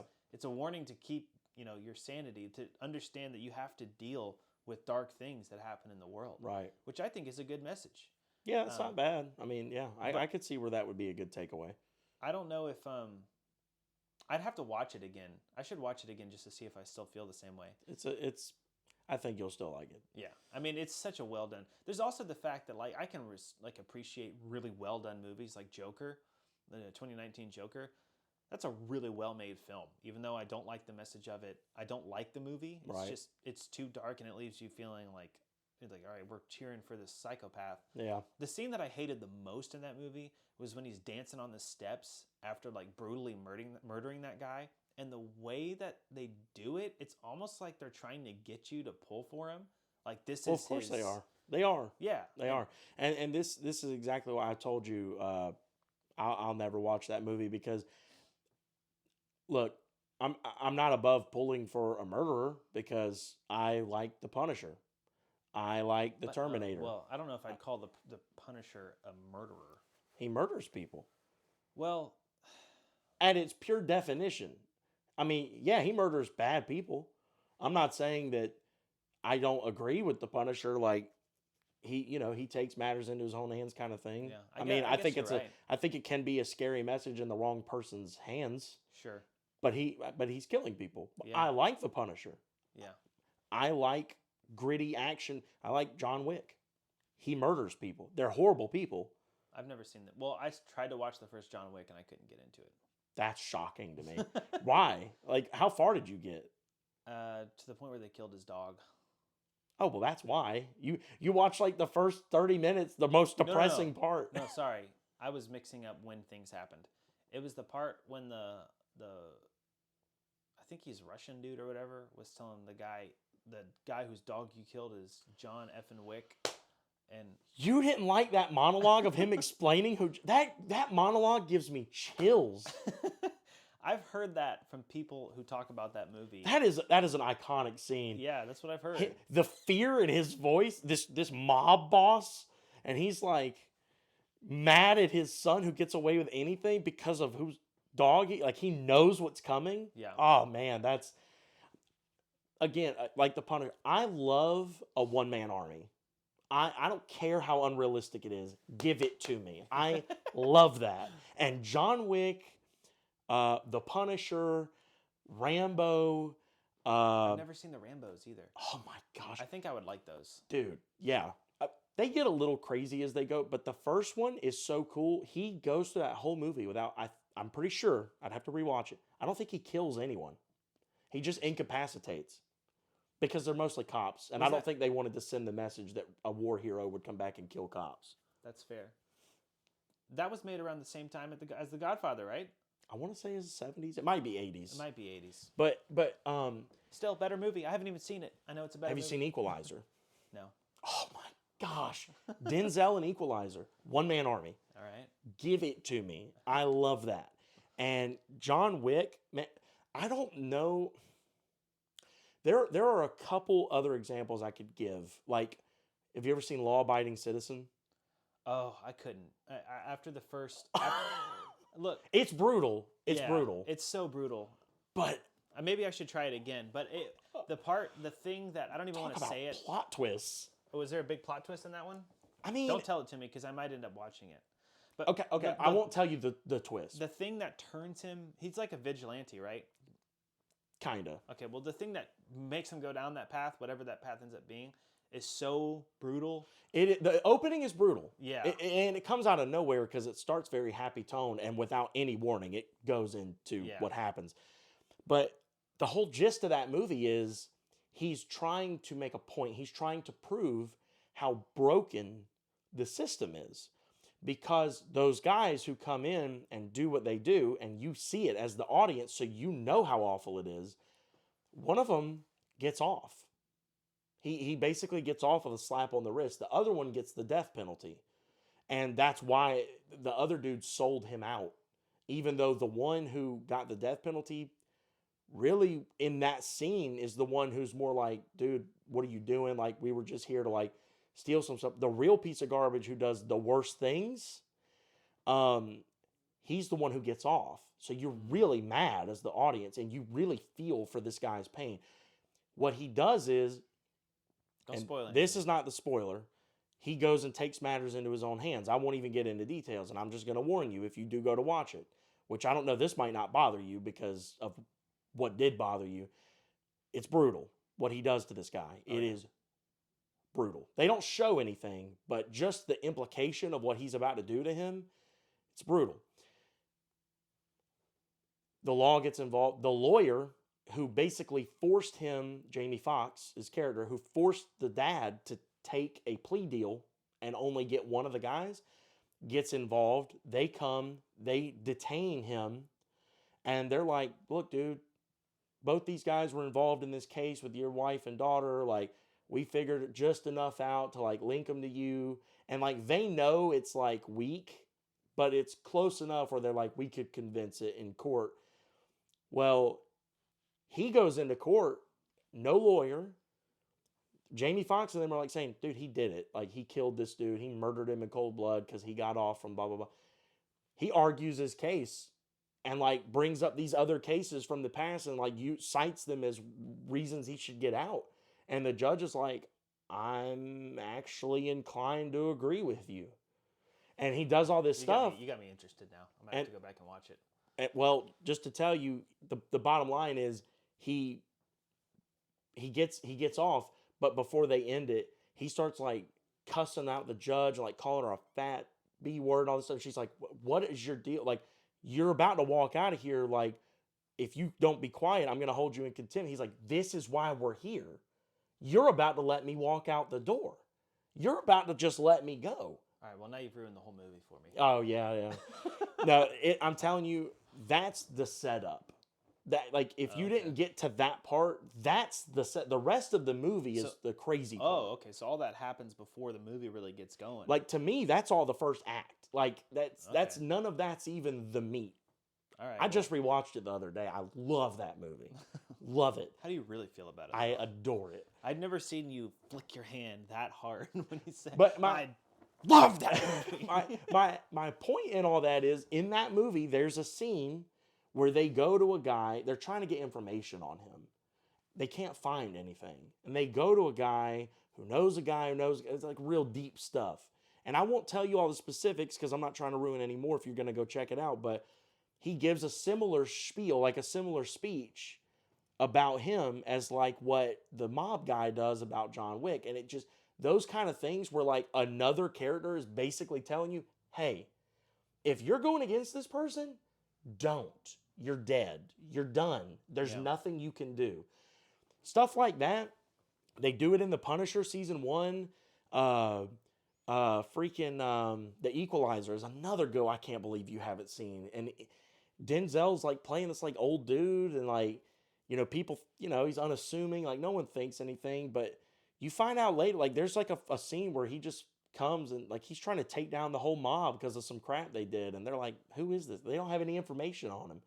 And they're just like, hey, look, he didn't come here to ask for this information. He came to ask for permission. Like basically saying like, he could have been like done all that. He could have killed everyone forever ago. Yeah. He's trying not to, but he came and asked for like permit. Like he wanted his one friend's like blessing of like, tell me I'm not a horrible person if I go back down this road. Oh my, dude, a one-man army movie gets me every time. I don't care how played out the formula is, but there is a huge plot twist in Law Abiding Citizen that is. Okay, I'll have to check it out. I wish I would have told you about it before so I could have watched Vanilla Sky and you could have watched that. There you go. But next time I'll check in with you and I'll have to see what you think about it. I like that. But I'll tell you another one I got that I wasn't thinking about, but it was funny because like you don't, again, like Homecoming, you don't always expect a big plot twist from this kind of movie. Have you ever seen Pixar's Coco? I think I have. I just don't. Is that the one where they have the dead celebration of the dead? Yeah, the Day of the Dead, and it's like set in Mexico and all that. I saw that years ago. I don't remember anything about it. So the whole gist is that like the kid, I can't remember if he is. No, he's not Coco. I forget who the kid is, but he loves music and he plays the guitar and he loves to sing. And one of his like heroes is Ernesto de la Cruz. And he was like an old Mexican like guitar player. He would sing these like story songs and he loves them. But his family forbids music. They're like, no music. Yes, there's the whole tie-in of like the celebration of the Day of the Dead. He goes, it's like they portray it as like you can go into this other world, but you're like a skeleton. And so he goes and he ends up running into like the comedy relief character who's like this skeleton who's like real sad and lonely because he's like waiting for his family to come visit, but they never do. So he like tags along, but really he's looking for Ernesto, who's like his great-great-grandfather. And as they go through the whole thing, he eventually finds him and all these antics trying to like get his attention. Well, come to find out, You need to stop. No, it? no, you're good. Keep going. Come to find out, Ernesto is actually like a fraud. He's like he never wrote his songs or whatever, and he's actually like a horrible person. Wow. And it's really disappointing to the kid. Maybe the kid is Coco. I'd have to rewatch. It's been a long time for me too, but it's really disappointing to him. And then he like finds out that the like funny dude he's been running around with is actually his great great grandfather, and he's the one who wrote all the guy's songs. And he like figures this stuff out and like brings back like a photo of this guy when he was alive and pieces it together with a writ photo that his grandmother had, and it like makes her happy, and now she talks, and now the family loves music. That's it's a good twist. Really cute, and I didn't expect it. Yeah, you don't expect it from something like that. So, you got another one? I got a book for you. Oh, okay. I actually don't really like these books anymore. They're good stories, but I just have some issues with them because, I can't like anything, obviously. But well, someone's got to be a critic. Do you know the book The House of the Scorpion by Nancy Farmer? Maybe. That's probably one of my favorite young adult books ever. Man, did I read that back in like middle school? You probably did because it was part of the I read it in the summer between 9th and 10th grade because it was part of the summer reading stuff. And it was really good. But she wrote another series. I got interested in the author after that book, and she wrote another series called The Sea of Trolls. And or the first book was The Sea of Trolls, and then I don't know if the series has a name, but is it a trology? It actually is a trilogy, right? So it should be called a trology. Yeah, that's the name of the series, the trology. Yeah, that'd be nice. But in the first book, do you want to read it? I mean, I don't know if you'll be into it or not. It's like Norse mythology type stuff. I might go back and check out. I feel like I read and I remember loving The House of the Scorpion. It's a great book. And I think there's a sequel to it, but I don't remember. Scorpion King or something like. No, it's Scorpion King is Dwayne Johnson movie. Definitely not that. Yeah. Never that. It's called The Lord of Opium. That's it. Yeah, yes. That's the second book. Yes. Okay. That book. And now I know why I made you think of this, because isn't it set in like Mexico? It is. Yeah. Both of them are well, sort of. It's in the future, and there's a country called Opium that's between Mexico and the United States. Right. So part of Mexico, and this drug lord runs the place, and I won't say anything else other than that in case you want to read it. I'm definitely rereading that. Yeah, it's a really, I like both of the books. I think some people were let down by the second book, but I wasn't. There's a particular character and scene. There's a particular character, and then there's one scene with that character that was like a tearjerker, and it was really, really good. Okay. But But the troll one in the first book, I'll just tell you what the plot twist is. Yeah, you can. That one I'm not as worried about. So it's about this boy who gets captured by some Vikings. He gets basically captured and sold as a slave on their boat. But before that, there's a bard that lives in their village, and the bard is starting to kind of teach him some things before he goes off on his journey. And one of the things that he teaches you is how to see things through animals' eyes. So, you can kind of live inside the animal briefly, but if you do it for too long, you'll get lost and forget that you're a person. And like a warg. Yeah, I guess so. Whatever the heck that is. It's from Game of Thrones. Oh, I don't watch Game of Thrones. But, have you read them? No. It's just. Have you watched it? Get out. Another good plot twist movie. Yeah. Oh, that's not a movie. Get Out? Oh, Get Out. I thought you were talking about Game of Thrones. Well, that too. Yeah. There's probably lots of plot twists in Game of Thrones. Oh, there are. So what happens is you're probably going to guess what the plot twist is immediately since I told you that. But it was set up in a way where you didn't really catch it. It's just like, okay, it's just a training scene. He's just teaching him stuff.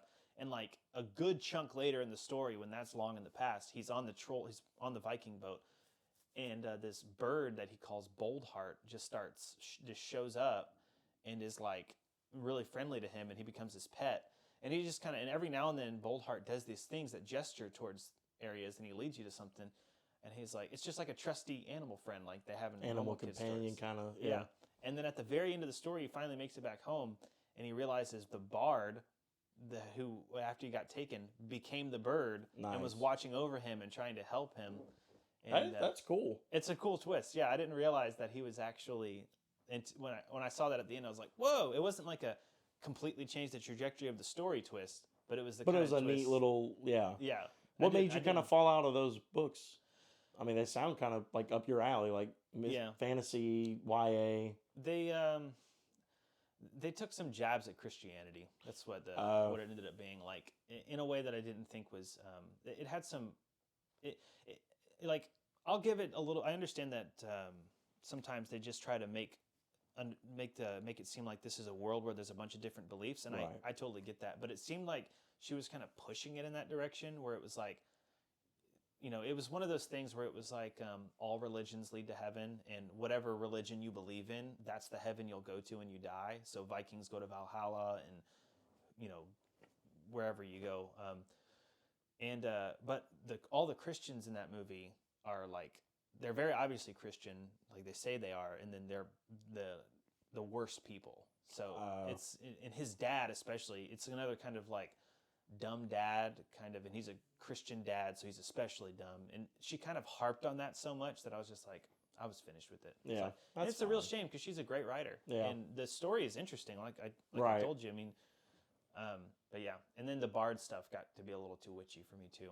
So that's fair. Let me see. Let me look at my cheat sheet here. Have you ever seen The Gentleman? No. Oh man, that's another one. It's R-rated. There's definitely language, but I don't think there's any like sexual stuff or anything. It's just violence and language. But if you can handle that, so it's just like Monday. Yeah, yeah. Very good movie. Another one I kind of just don't want to tell you too much. I'll tell you the gist and just see if you get hooked, like with law abiding. And if you don't, I might just kind of run with it. And if you do, I'll just shut up.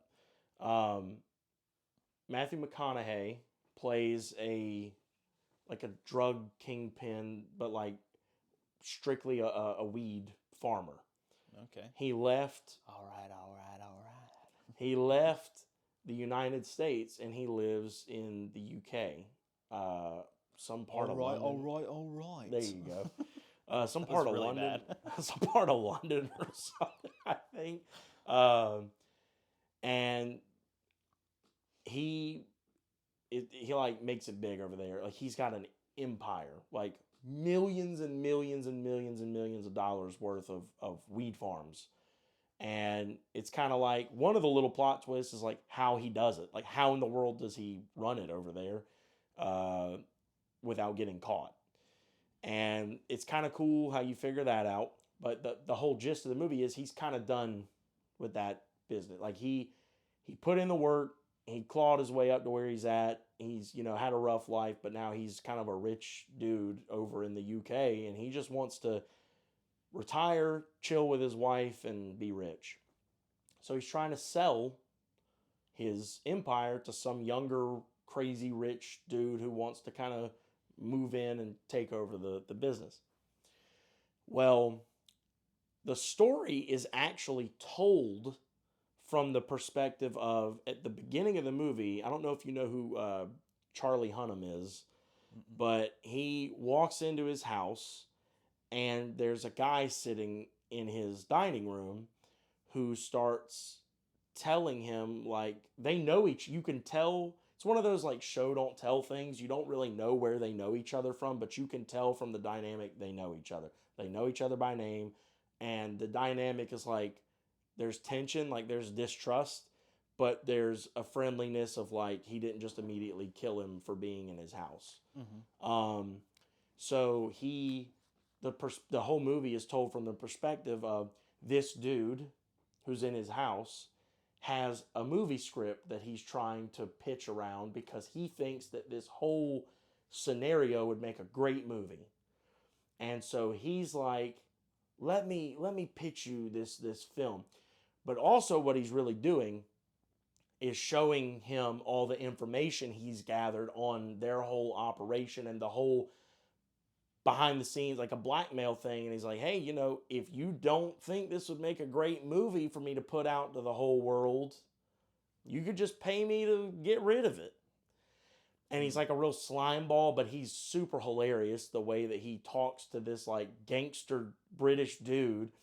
And so the perspective is very unique of how it's told.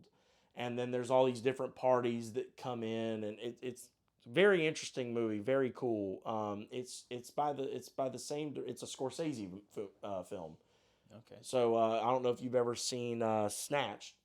No. But it's kind of that same thing where it's like it almost feels kind of spastic at times, all the different like POVs you jump through, but then by the end the way it all ties together is like, oh my gosh, oh wow.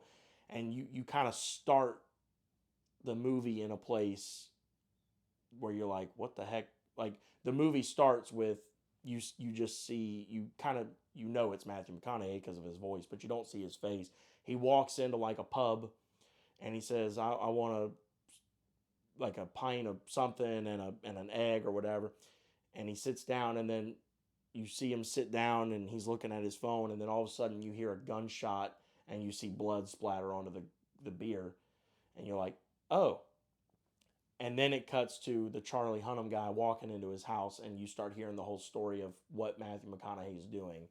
And you're like, oh man, well, which one of these people like kills him to steal his business? It is cool.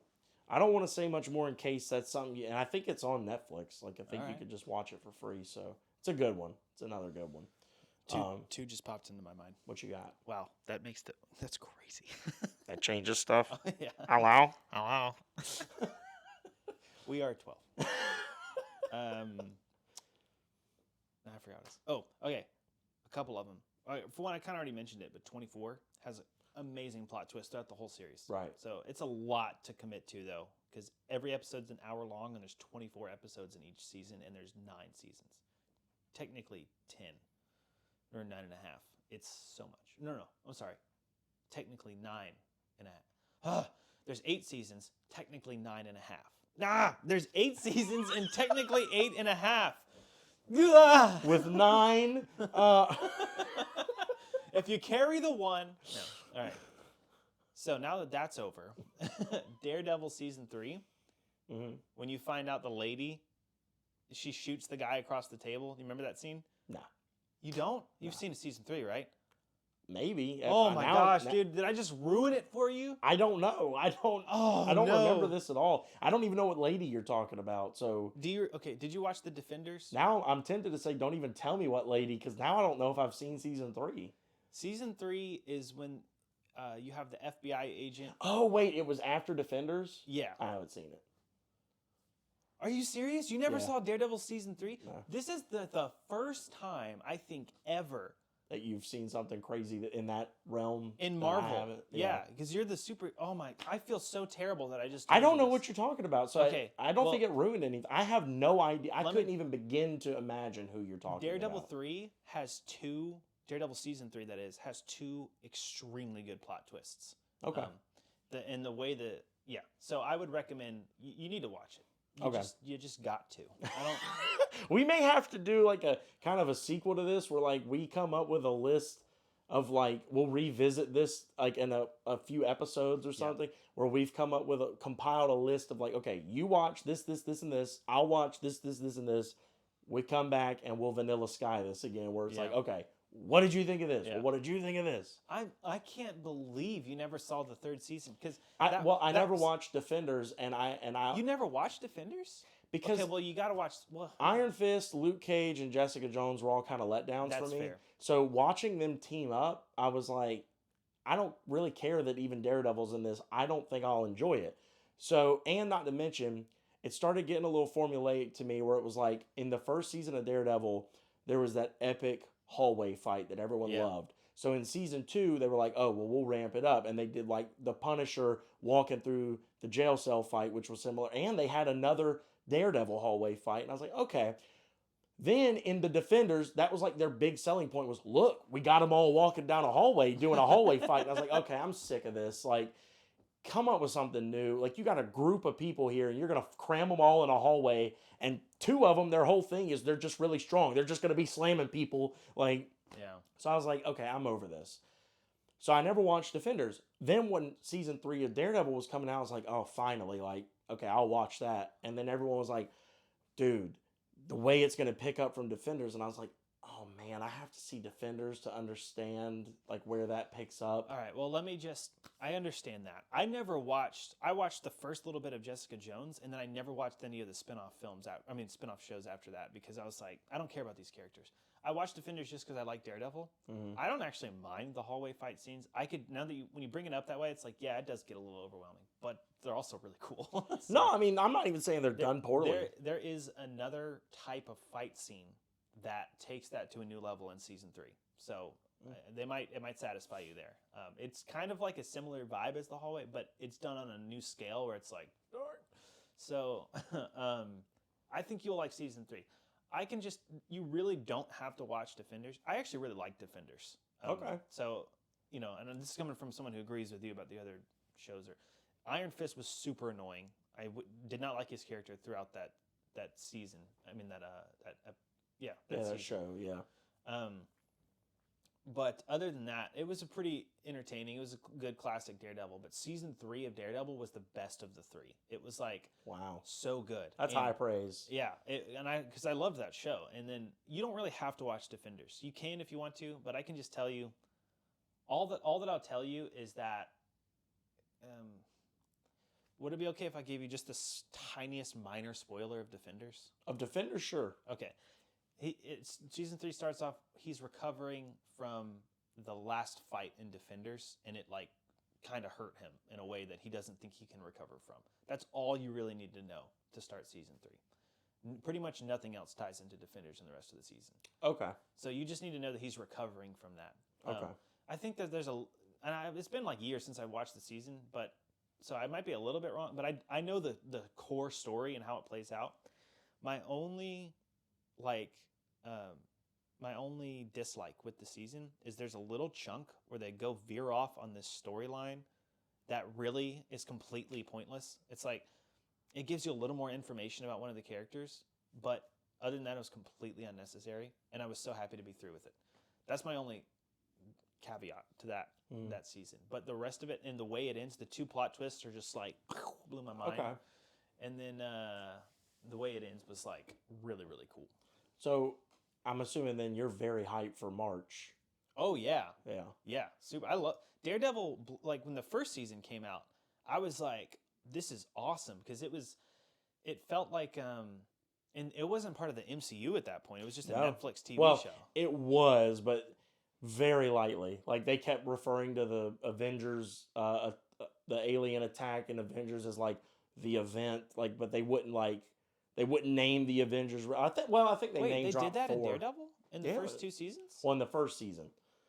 So I don't remember that. So the way it worked back then was like Kevin Feige wanted everything to be connected, but the guy that was like over him would not give him control of the shows and stuff. Oh. And he was like, well, look, I can't have it be connected if I can't really control the narrative, because if y'all want to go one way and this larger thing, the movies, is going this way, which is why like Agents of S.H.I.E.L.D. kind of stopped being quite as connected. Like there were major things going on in Agents of S.H.I.E.L.D. that you never hear about in the movies. Yeah.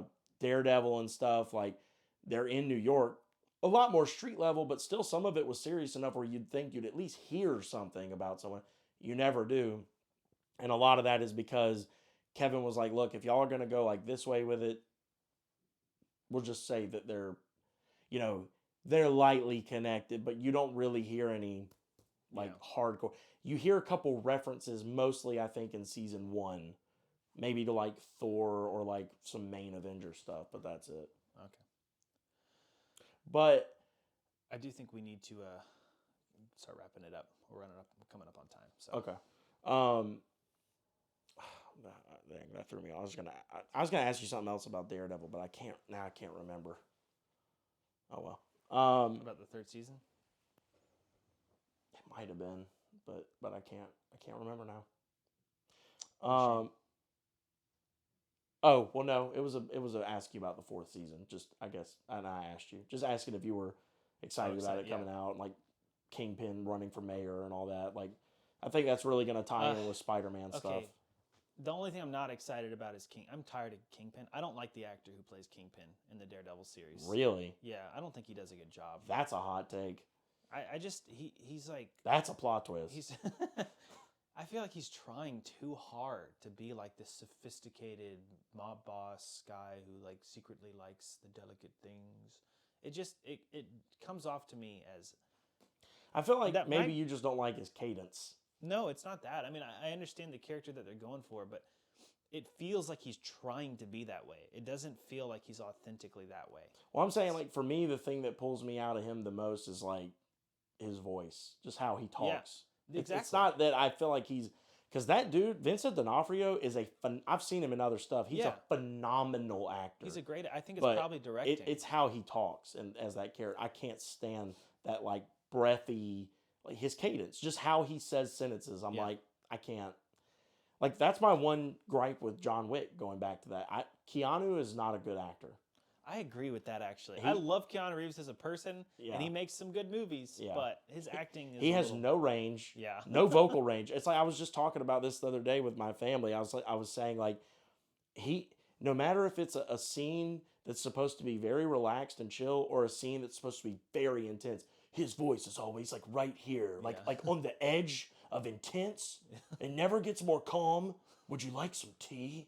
But it never gets more intense. Like, you're gonna kill me. I'm gonna die. Like in John Wick 1, there's a scene where it's supposed to be like the scene, like the money shot of the trailer, where they're like, these people have him like tied up and they're like, oh yeah, we got you now. And it's like he's supposed to be yelling. He's like, yeah, I'm thinking I'm back. And it's like, dude, you gotta yell that. Give it some oomph. Put a little, but yeah. Sure. Same with The Rock. The Rock sucks. Anyway, but yeah, I mean, there's plenty of. I have a whole list, man. We could keep going for, Inception, Oh yeah, love Inception. Bullet Train, I never saw that. phenomenal movie. Okay. Good, really very funny, man. Brad Pitt in that movie, hilarious. Fight Club, Never saw Fight Club, me either.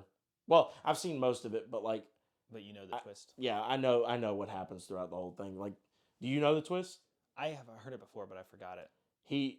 The Tyler Durden is really him. Like, the Oh. Brad Pitt's character and Ed Norton's character he's like projecting he's not real. Have you ever seen Primal Fear? Uh-uh. Really good plot twist there. Okay. Hey, do you know what it's about? Uh-uh. It's I don't think. Richard Gere. I think it's named Gere. That's his last name. And then Ed Norton. Mm-hmm. And Ed Norton is on trial. He's kind of this for committing this crime. I'm not going to say anything more than that because I don't. If you want to watch it, I don't want to spoil it for you. It's got a pretty good twist ending. I got one for you that I know you're not going to care about, but I think to me, this is one of my favorite ones. Prisoner of Azkaban. Oh yeah. Fantastic plot twist. Yeah. To build up that villain the whole time, and then at the end, it's like, oh wait, he's actually not bad at all. Loved that. Gone Girl. I never saw it. We tried to watch it, but it's just full of language and stuff, so we just turned it off. Yeah, you probably should not watch The Gentleman. Yeah. If you couldn't handle Gone Girl, Yeah. don't watch it. I'm just gonna. We'll talk The Gentleman. I'll rewatch it and get a refresher on it, and I'll just tell you. I think you would enjoy knowing it, but don't watch it. Honestly, I sometimes feel convicted for Vanilla Sky because of how like there's a lot of language and there's some stuff in there that's just like I really shouldn't be. But I was just so sucked in by the story. And Yeah. It was such a good story. What it makes me want to do is steal the idea and just create a good version. Yeah. A version of it without that stuff in it. Split. Oh yeah. That movie definitely has a plot twist, but I didn't like that movie. I've never seen it, but everybody for months was talking about the plot twist, and I was like, I cannot watch this. Way too intense. I mean, it's not horror; it's a thriller. Yeah. But I was like, I can't handle it. My heart cannot handle watching these two girls like try and escape with their life. Like, I can't do it. Yeah. But I have to know what this plot twist is that everyone. And when I heard it, I was like, are you freaking kidding me? Because I've never seen Unbreakable. Yeah. So I was like, That's the plot twist? Yeah, That it's connected to a movie from the 90s? yeah. Who cares? Who I kind cares? of thought the same thing too. Another bad actor, by the way. James McAvoy? No, God, no. Bruce Willis? Yes. Bruce Willis is not a good actor. Really? Not a good actor. I don't think he's a great actor, but I think he's good for what he does. Have you ever seen The Kid? Then so is The Rock. They're the same thing. He plays the same character in everything. Yeah, but The Rock is not even really that good at that character. I don't think Bruce Willis is. Well, I'm not gonna really argue hard with that because he's not a fantastic actor. I think But I he's don't just think got he's a bad he's got the actor. look. Yeah, He's got the look. But have you ever seen him in Friends? in Friends, like the show. Yeah. No. It's like cardboard. Like it's oh Lord. Have you seen The Kid? The Kid? Well, I thought he did pretty good in that. That's like a comedy, lighthearted, feel good. It's like his kid from him as a kid shows up in his life, and he has to confront things from the past. You've never seen Wait, that movie? are you sure that you're not talking about Looper?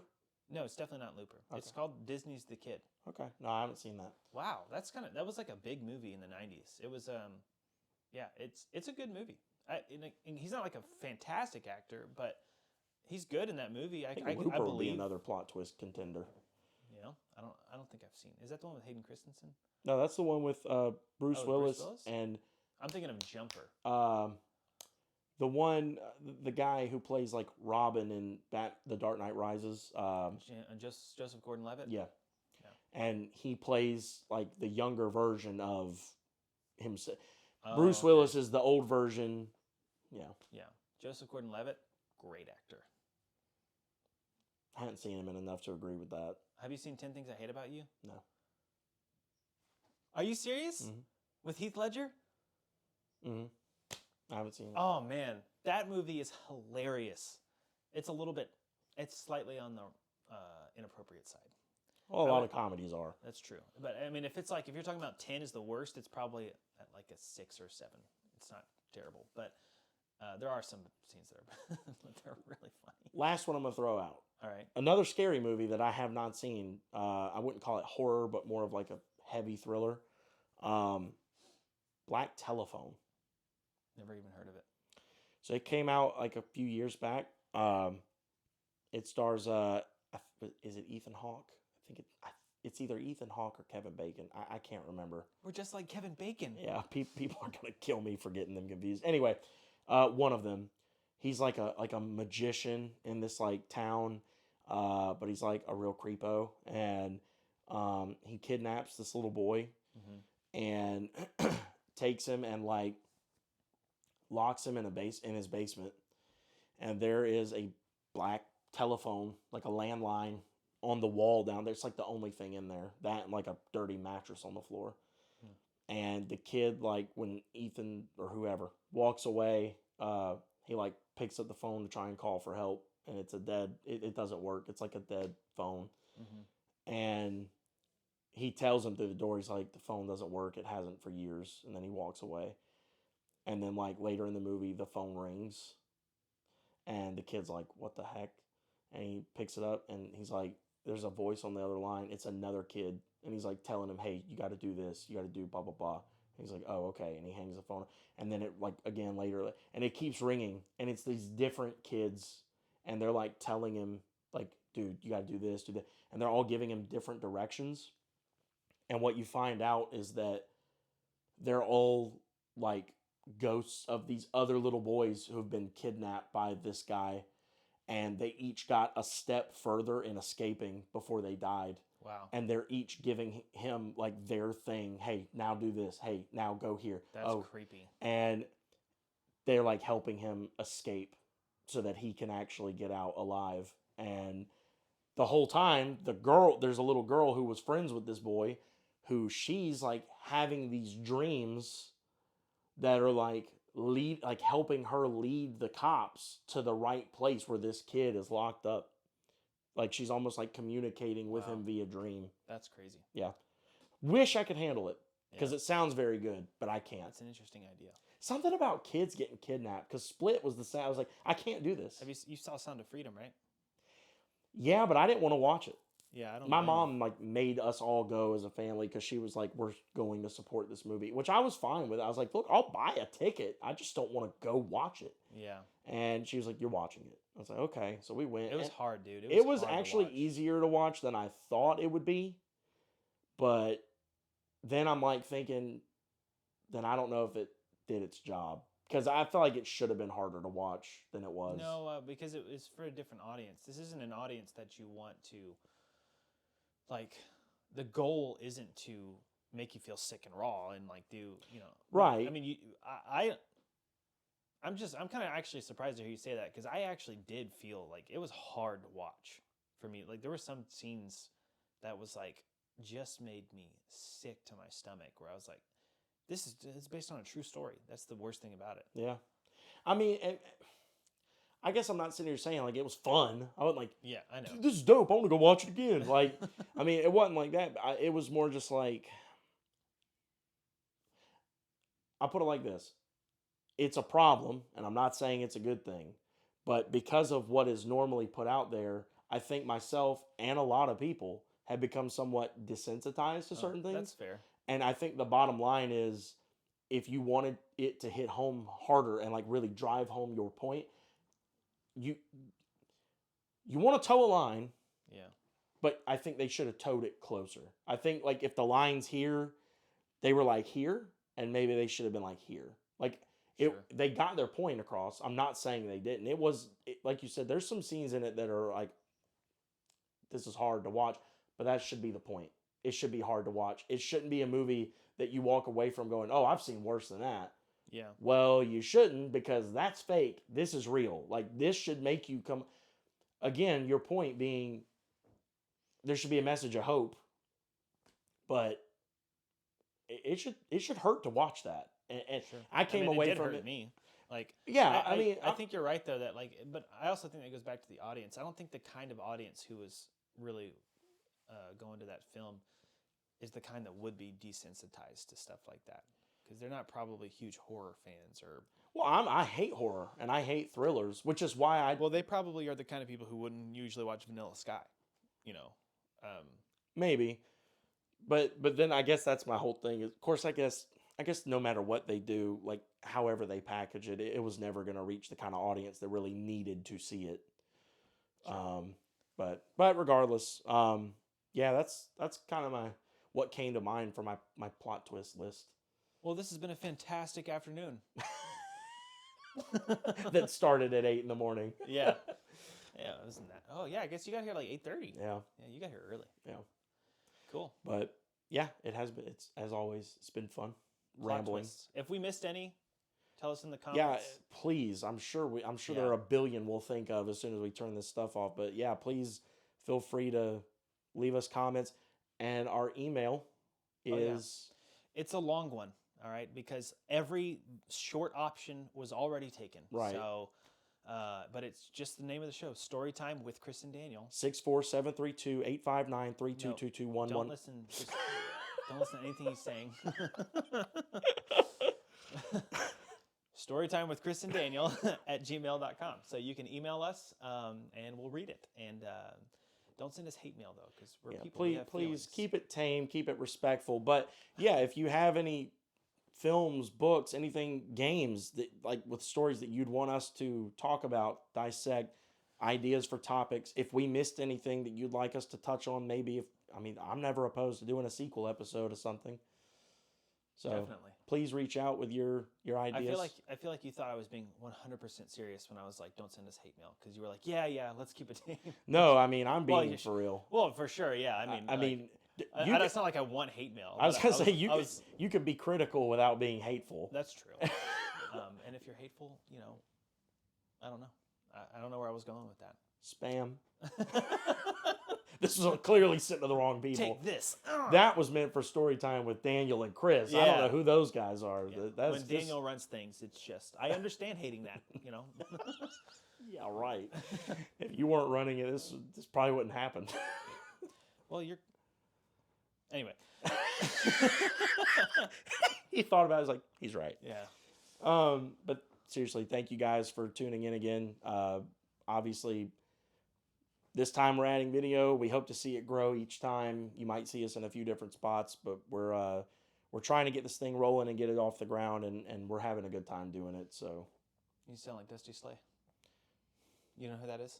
Mm-mm. He's a comedian. His catchphrase is, "We're having a good time." Oh, okay. It's pretty good. I never thought, like, for some reason, him just repeating it is hilarious.